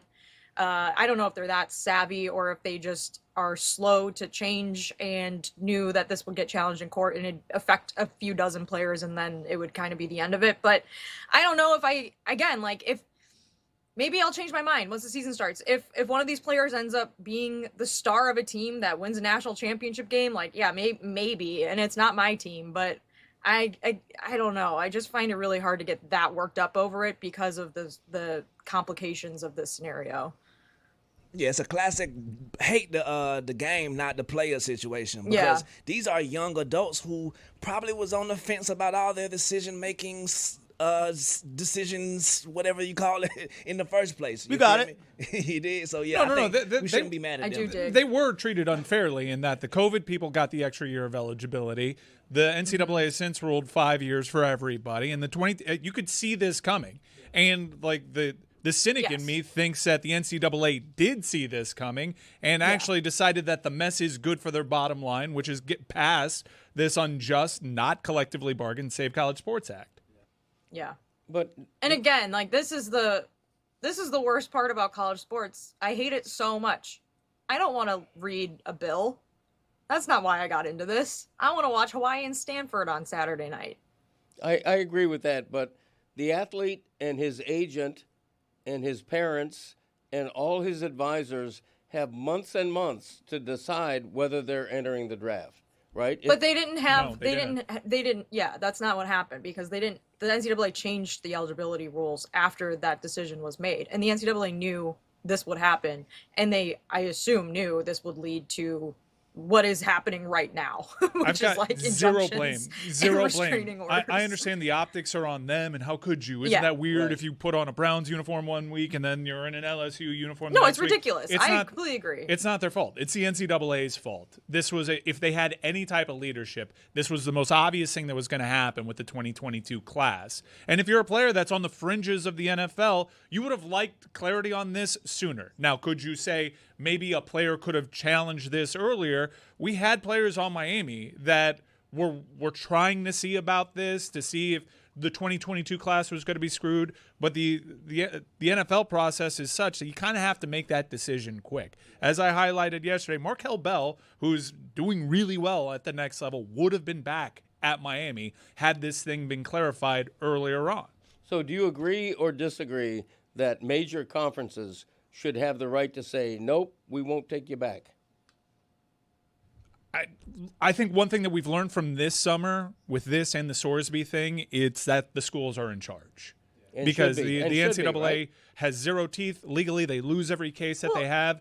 And if we were up to court rulings v. NCAA, Sorsby would be playing right now. So the inmates are running the asylum to a very large degree. Sometimes that is perceived as a bad thing if you're viewing it through a traditional prism. But also, the inmates got it right when it came to Sorsby.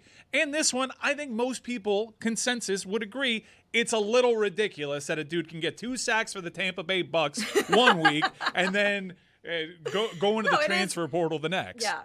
Flatly ridiculous, but also, Greg, like these are players that and it's a little late in the game and there's the cap, air quotes, and NIL and everything like that. But like, yeah, if you can make money to play an extra year in college, maybe it helps your future NFL prospects. Again, I doubt it in some cases because these are players that played 4 years in college and they're older players for the most part. So I don't know if that's a real consideration, but if you get one more year of wages or NIL or whatever it is playing in college that you wouldn't have gotten because you didn't make an NFL team, then yeah, I don't think I can blame you. But I also acknowledge it is completely ridiculous.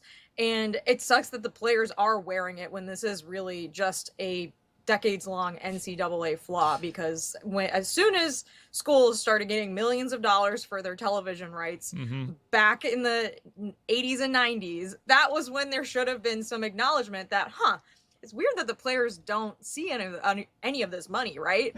And here we are still talking about collective bargaining. And if that were a thing in a contract, once you sign with an NFL team or declare for a draft, you're no longer eligible to play college sports, then yeah, I'd be like, well, you agreed to that. We all, this is a CBA. It's collectively bargained, but this is not the case. That's not how it's working right now. We hold them to this strange standard. For example, if I'm a regular college student, there have been countless examples of people who went to school, joined the workforce, decide, I'm going to go back to school. They are not met with any judgment whatsoever.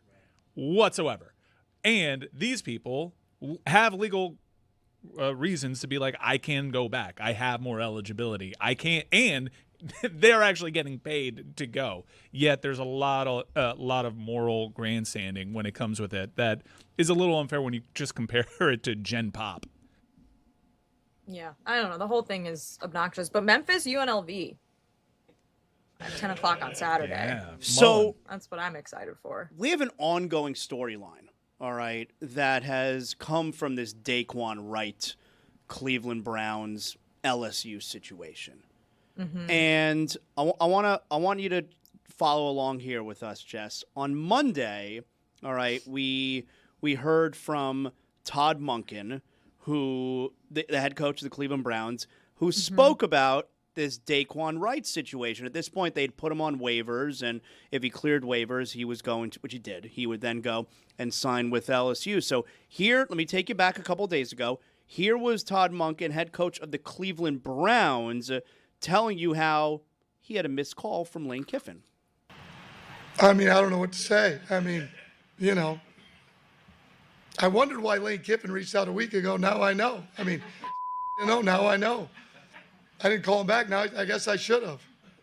Appreciate you. Thank you. All right, so Todd Monken there is saying, all right, that's why Lane Kiffin was calling me. He's poaching my player. I should have called him back. Should have called him back. I thought it was originally weird. You don't have 60 seconds. Lane Kiffin, you have a message from Lane Kiffin. You don't have 60 seconds Seriously, to call him back. Why wouldn't you call him back? Weird, right? Yeah. Really strange. So the next day, of course, Lane Kiffin, at his media availability in Baton Rouge, was asked about the phone call that he made to Todd Monken. There's some inaccuracies in that story, but I don't know. Maybe someone else called them that said they were me, So I actually don't know Todd. So I guess somebody left him a text or call that was me, because I don't know him or have his number. Now, you can say that Lane Kiffin is kind of a douchebag, whatever, but I don't think he's lying there. That looks like someone who doesn't know who Todd Monken is. Yeah, but that call is so traceable, though. I mean, any call into a head football coach's office, that number is going to be traceable. He may have a burner phone or whatever, I don't know, but it's tough to say you didn't make that call. Are you saying that they're monitoring calls on a cell phone for college football coaches? Are you out of your mind? No. Or NFL coaches? Okay, let's say a crime is involved here. A major crime is involved. You don't think the cops have access to that number? Well, they have access to every number. Okay, so what I'm saying is, if you're Todd Monken's guy, you look at his list of numbers. What I'm saying is the Browns can prove whether or not a call came from a number associated with Lane Kiffin. Well, this story continues now. It's easy to trace. Okay, so Todd Monken claims that Lane Kiffin called him, doesn't know why, assumes it was because of Daquan Wright. I'm like a dog with a bone on this one. Then Lane Kiffin says, I don't know Todd Monken, nor do I have his phone number. So now, obviously yesterday, Todd Monken was now going to be asked, what the hell is going on? One of our staff had said that they'd gotten a text. I should have followed through with it. Maybe they meant someone from their staff, right? That's on me. Should not throw someone's name out there without what? Following through with it, right? I was just making light of it. I was really not trying to make a big thing of it. It was just like, man, what this world we've come to. And I shouldn't have thrown that out there, right? Like, to me, hey, I can't control this, right? It was almost silliness and goofiness, like, really? This is what we've come to, where guys can be here and go back to college. It's really not a big deal, other than I probably shouldn't have without knowing for sure, you know. So it is what it is. All right, someone needs to go back to Lane now. What this world we've come to. Yeah, the back and forth. This needs to be a season-long arc. This is. He could have just said, "I was kidding." That's It was exactly obviously what said in happened. jest. It was obviously a joke. The first press conference, he's obviously like, "Oh, Lane Kiffin called me, LOL." Like, who cares? Like, does this matter? This is the dumbest shit. How does Todd Monken not just get up there and say, I thought I was making up something funny, and What this world we've come to? That's No, the part. just That say was the I'm part. JK. Like, oh, these days, you know. Right, nothing worse than a damn liar. Todd Monken, you having a hell of a week, big Yeah. bruh. I don't believe nothing you talking about no more, bruh. He's got Basically other what had problems. happened was Did the people who bugged Lane's office at Ole Miss, are they able to infiltrate his cell phone records so we can see what happened Okay, here? I'm not saying they bugged his office. What I'm No, they. Never mind. Okay, who got the text? One of Monken's assistants got a text from LSU. I'll take right? the vine here. I'll follow what Jess was trying to set up. Jess, there was rumor and innuendo that the offices at Ole Miss were bugged after Lane Kiffin left, and Pete Golding was asked about this rumor and innuendo, and here it is in the press conference. Any bowl game playoff system, obviously, you're going to up security. I'm not sure that there was a hiring process of here we go with the FBI. I do think we probably have a current player whose dad just so happens to work for the FBI that lives in town, that from that standpoint, there was no measure to go, oh my gosh, here, come in from that standpoint. But no, obviously, anytime you get in that playoff system and you had guys from this building go to other places, you want to make sure it's secure for your players. I'm going to tell you something. College football is the best. I mean, Yes! it's just the best. I mean, Lane Kiffin is just such a necessary evil in this sport. He just makes everything so fun. Exactly. It's important to remember that this is here for our entertainment, and we should enjoy it and soak it all in. I'm with you. And Greg, I wanted to have your back. I wanted to do the thing where I'm like, I'm with Greg on this one, but Yeah. I did sort of lose you for a second. Okay. But it's okay. We'll come back. I'm confident. Okay. I'm confident Okay. we'll agree on something Okay. before this segment ends. Okay. I may not have explained myself well enough. I'm just saying, if you call Todd Monken's office or you leave a text for him, it's traceable. That's all. Something with you He's ever right since about that, that. ever since that Connors interview, just a little off. Who? You Oh, he thinks his name is Curtis looking still. right at you. Connor Curtis. Oh, Connor Curtis or Curtis Connor? Yeah. What is it? Clark Connors. Yeah, you got Clark it. Connors. Wrestler. My bad. You were Odd just- Oh my God, you guys! Tim Curry died. Yeah, we saw No! that come across. Is that right? I'm hearing about this for the first time. You know who that is? Yeah, of course. Of course he does. Yeah. Greg, if Greg's died not a a long Rocky time Horror ago. Picture Show, No, he No, died died today. today. Rocky Horror Picture Show. He was very ill, and that was Yeah. known about him. But no, he died he's today. been out of the public for a while. I didn't know Don't that. count your tips in public. Wow. Ugh, Muppet Treasure Island was my favorite movie. I mean, we're reacting to this live. I feel like he died a long time ago. You should stay No. entrenched there. It's been explained to you. It's trending everywhere that he just died. But you should saying stay. it. You should stay where you're at. I think. Literally just died. That's a great You're soundtrack confused because album. I think he had a stroke a few years Well, ago. he's been very and- sick. Yeah, I think you're just a little confused. I'm sorry. I didn't know we were live, but I don't I'm know, sorry to bring this Jess. Why are across you the confusing timeline. that studio so bad today? Okay. My bad. She got them Should we boys talk about reeling. the Jaguars' new uniforms? Go Oh, ahead. I'm going God. to gather myself here. Okay.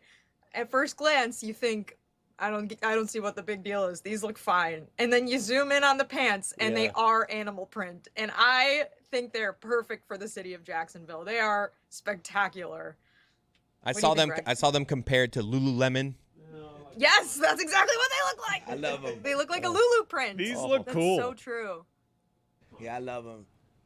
I'm not. Yeah, I'm with Roy. Roy just said off mic that he doesn't like the font and the rivalry Yeah, I don't love the uniforms. font. I don't That's love it true. either.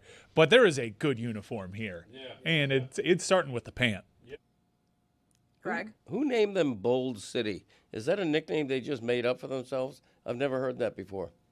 I'm I just haven't raising the either. question. Yeah, Bold City. Oh, I'm with Greg on this one. Yeah, thank you, Jess. Bowl? BOWL or BOLD? BOLD, Bold City. I've never Bold City. Never once heard that nickname applied to Jacksonville. If you were going to give that nickname to a city in America, which one would you give it to? It wouldn't be Jacksonville. Which would it be? That's what I asked. You know, Jackson, Wyoming. What? I give it to Boulder. Wow. Oh, that's a good idea. There it is. Boulder City. I got to tell you, I'm shocked right now with this Tim Curry news. Are you? Are you shocked that you found out he wasn't already dead? Is that what Yeah. you're shocked about? Yeah, that's what I'm shocked. I really thought he passed away a while ago. You mentioned that. I had not heard that he passed away until today. Huge When he Tim passed Curry away. Well, fan. that makes sense. That does make sense. I have his Rocky Horror Picture Show album in my collection, and one of my favorite rock songs from the late 70s, was a Tim Curry song called "I Do the Rock," which, if you haven't heard it before, it's a banger. Rocky Horror Picture Show, amazing. Clue, Flick. loved him in Clue. Clue, yes. It, that's right. He was the original Pennywise in Home It. Alone, Lost Yeah. in New York. This like Rocky Horror He's a Picture legend. Show was, is a cult classic. Massive. People still go to see Yeah. it. And dude, between this and Dolly Parton, huge cultural Yeah. Yes. tentpoles. Greg, according to Reddit, Jacksonville received the nickname via self-marketing after the 1968 major restructuring of the city and county. Due to our newly formed big-ass city, they slapped that slogan onto road signs to sway people to move there, most notably being the 1968 photo of Mayor Hans Tanzler standing on a ladder with busty actress Lee Meredith. I don't know who Lee Meredith is. Busty. Yeah. Thank you Tanzler. to this 2-year-old Jacksonville subreddit comment. Okay. From whichever user posted it. There you go. Bold Jess, City. Self-marketed. Jess, what is going on with this Aura Ring lawsuit? I'm not even sure I know what an Aura Ring is. Okay. I have a family member who has one of these. I don't have one of them, but it's sort of like an Apple Watch, but it's on your finger. It's do you remember Whoop? Remember those? It's kind of like that. Whoop, it's there like it is? monitoring your Tag team. It's monitoring Back your again? like biometrics, I guess. Okay. But one of the things Aura Ring does is it tells you if you had a good or bad sleep score. And one of my family members like swears by it. She's like, I had a really bad sleep score last night, and I'm like, okay, but are you tired? Well, no. Yeah, like, don't you just then know when you wake up if you slept good or not? Right. But it gives you a sleep score. But now there's a class action lawsuit that they're basically just like kind of making it up. And it's kind of like a 50-50 guess as to whether or not you get a good night's sleep or a bad night's sleep. And I don't know if those allegations are true. but Roy, do you there have is an Aura something- Ring? Yes. Look at that. Jesse's got one. Roy, do you think the sleep tracking is accurate? No. So what are you wearing it Okay, well, for? there you go. Well, it's technically a replacement for my wedding band. I You know, imagine stolen. your Aura Ring like takes your personality, and every morning it's just like it was fun. When Roy asked like, "How was the sleep?" It was okay. Yeah, it does actually. Do you check it every day? I've been checking it recently, and Chris is right. And how often are you How often are you getting the good sleep report? Every time I can pull. Tell us about your sleep last night. It wasn't great last night. I What can does say it that. actually say though? Like, give us the exact Well, I'll pull it up, yeah, verbiage. right Now, if it says that you didn't get good sleep, do you always like, oh yeah, that makes sense. I don't feel great. Yeah. Really? Yes. It's Because sort I don't of feel is like great a right now. self-fulfilling thing. Yeah, it's like, oh, well, I got a bad sleep score. That's why I don't feel good today. Or like, oh, I got a great sleep score. Today's going to be a great day. Like, it's maybe like gives you a little bit of like a placebo effect. I don't know. But anyways, I am all for these class action law. Do you guys get emails from like law firms sometimes that Oh, you're yeah. part of Yes. one of these? Oh, yeah. I got one yesterday from European Wax Center in Florida, and I was like, oh boy, here we go. Get on that. What did they do to me now? What thing did they subject me to? It turns out it was like some data leak thing, but I will be signing up for it. I got one from the NBA 2 days ago. I was like, whoa. Get on that. Really? You feel me? Yes, sir. I think it's some league pass situation happening. You're gonna Roy, get some money. Talk on to that. me about your sleep, Roy. All right, total sleep was 5 hours and 3 minutes. Restfulness was good. REM sleep was an hour and 24. Deep sleep was 53. Wow, Congrats. 5 58 hours. minutes, That's I'm not sorry. enough, Roy. Come Nope, on. sure Yeah, isn't. that's not enough. What are you doing, man? Were you up late watching hockey or something? No, it's not hockey season yet. Claire couldn't You could have sleep. been watching a YouTube replay. videos. No, I wasn't Yeah. watching a replay. I was watching baseball, but Claire couldn't sleep, so it was Classic early. Claire. Yeah. Okay. Tossing and turning. Oh, Princess Claire. All right. Do you toss or turn Yeah. more? I'm not a toss and turner. No, No. no, You don't toss or turn? no. I'm Stay on the just side. I'm a I'm a flipper. tosser. I'm a flipper. I start on one side, a couple times through the night, just flipping to the other Yeah, I side. flip. You're not supposed to sleep like a crime scene outline, like you know what I'm talking about when you're like face down You're with not? your knee up. Who the hell sleeps Apparently, oh, I do every night. It's Face so down? comfortable. Face down with my knee Oh, like up. I think of that as a side sleep. I know what you're talking about, where like if I'm on my left side, my right knee is like kind of up near my But stomach. is your tummy flat on the bed? It's kind of a weird angle. Like it's a hybrid between. I know exactly what you're talking about. It's like to me that's like a hybrid between side sleeping and on your stomach. I sleep on my back with my arms up like this. Wow. You must. No, No you wonder. don't. No wonder you snore so much. Like you're being held up. Yeah. Okay. That's very Like a comfortable for roller me. coaster. That's how I sleep. My dad sleeps on his back with his legs crisscross applesauce and his hands folded on his stomach. Right. As if I'm in a coffin. It's one of the scariest your- things to ever stumble upon. Do your knees not hurt when you wake up? Your No, hips? I find it very comfortable. You got to Meg the Stallion knees, huh? Whoa. Jess, you could hear her the weekly Notre Dame podcast, The Echoes, with Mike Golick Jr. Great job, Jess. I'm gonna finish my PB&J now. There you go. Wow, looks like a slice of pizza. Hear that crunch?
Against the Spread is presented by DraftKings Sports. DraftKings, the crown is yours. Trista. The Golden State Valkyries take on the Connecticut Sun, who are going to turn into the Houston Comets. The Golden State Valkyries, 13.5-point favorites on the road. The Connecticut Sun are actively tanking the Valkyries' best defense in the W. Give me Golden State. Juju, what you got? The Seattle Storm are taking on the Toronto Tempo. Here's a little hint about the Toronto Tempo. Marina Mabry out. Brittany Sykes out. Who else? Maria Conde out. Anissa Morrow out. So I would take Seattle minus 6.5 tonight against the Spurs. Greg, Give me that. Greg, Toronto Tempo, small local newspaper or professional WNBA team? Newspaper. Wow. You know about that non-binary set of mascots that they just rolled out? It's a WNBA team, Greg. I know. Binary mascots? Dez. What? What is happening? Your father's been giving him a weird vibe. Can I give today. an impromptu show award? Steal Juju's bit here and Dominique's. Like, can we just Greg, all-time odd vibe today? Yeah. Odd vibe. Mediocre. Mediocre job. I don't know what to do with it. It's like I'm facing a southpaw. Yeah. Knuckleballer. I got to stand up for myself when a pro wrestler comes in here. And your way of doing that and is lies just to America. Just be odd. I'm not odd.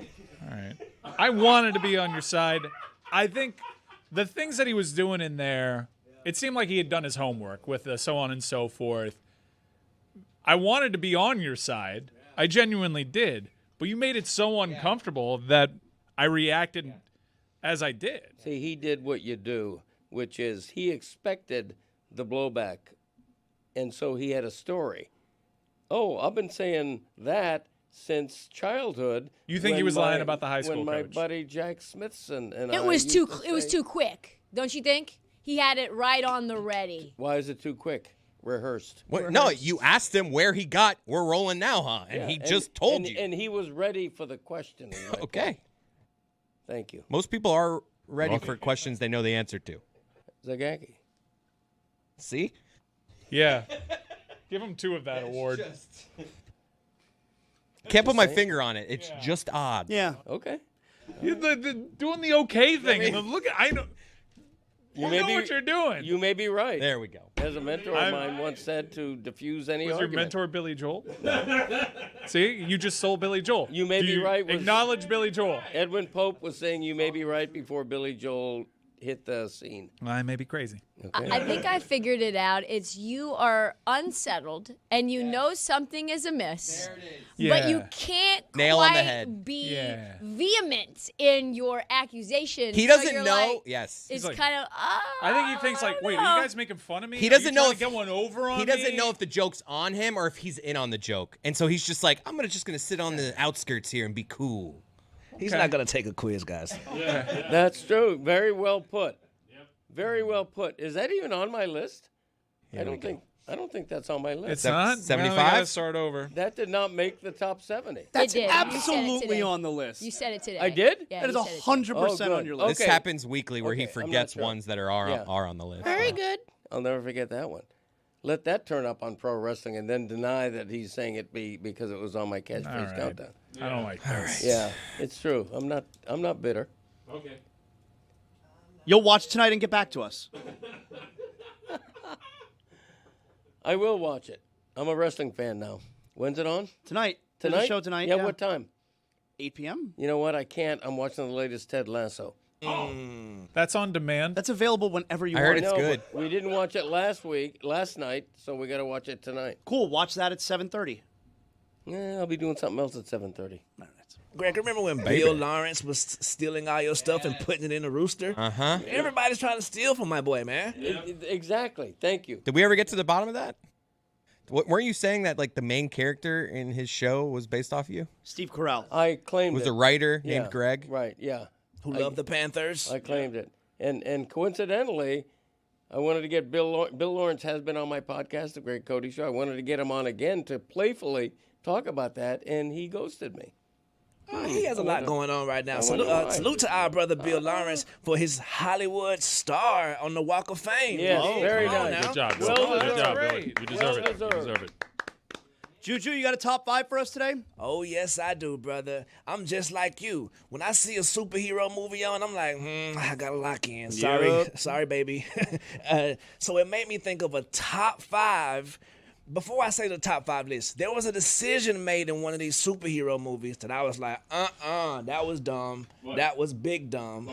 It's on the list. So I made a top 5 dumbest people / decisions in movie history. All right. Number 5, Mayor Larry Vaughn for keeping that damn beach open. Sipping on some scissor. What the heck, bro? Giles is out there biting folks as we speak. Close the beach bit, bro. Number 4, and here we are, Star-Lord. You idiot. Yep. I feel like they had beat Thanos. It was over. Yep. And here comes Star-Lord. What did you do to Gamora? No. And got his ass blink and lost to Sipping me. on some scissor. Yeah, Odysseus behavior. You got away from the Cyclops. What are we doing? Pride. Exactly. I forgot. I should have put that on the OLI Odysseus. Bro, what the hell? Y'all boys was gone. And then you come and tell me, bye-bye. Nah. Sipping on some scissor. Number 3, my brother, Craig from Friday. Come on now. Brother, they was looking for a couple $100. He finally got his girl to come over and say, you know what? I'm going to give you this money. How much you need? And then here come Felicia, punk ass. Yeah. And Craig, you supposed to tell Felicia, not right now. I don't give a damn what you talking about. I'm talking to my girl. No, he walked away and told her that privately. Like, what are you doing? Get out of here. And then he went back to the car and she said, nah, you think you're slick. Ask that B for some money.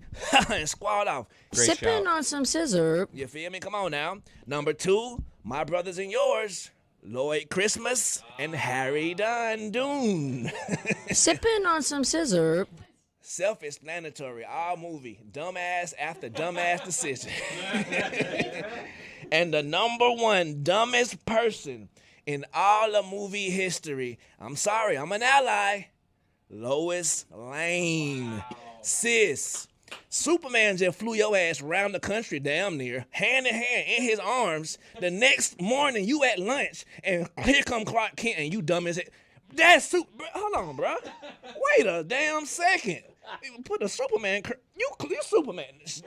This Joker did not get it ever. She's the dumbest person in movie history. Sipping on some scissor.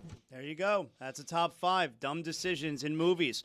Let's update our polls here before we get out of here, Juju. Which show is more intense, The Bear or Handmaid's Tale? 52% of the audience said The Bear. Okay. Wow. Right. Are they? Oh, this. I'm sorry, guys, for this poll. On the front end, I'm just doing my damn job.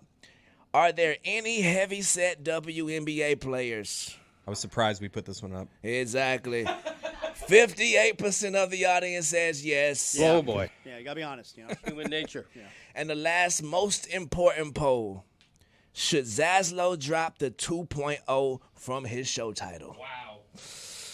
78% of the audience says yes, he should. Whoa. That's And a super those are your majority. polls. That's Okay. a super majority. Landslide. All right. Good job, Juju. Thank you. Good night, everybody.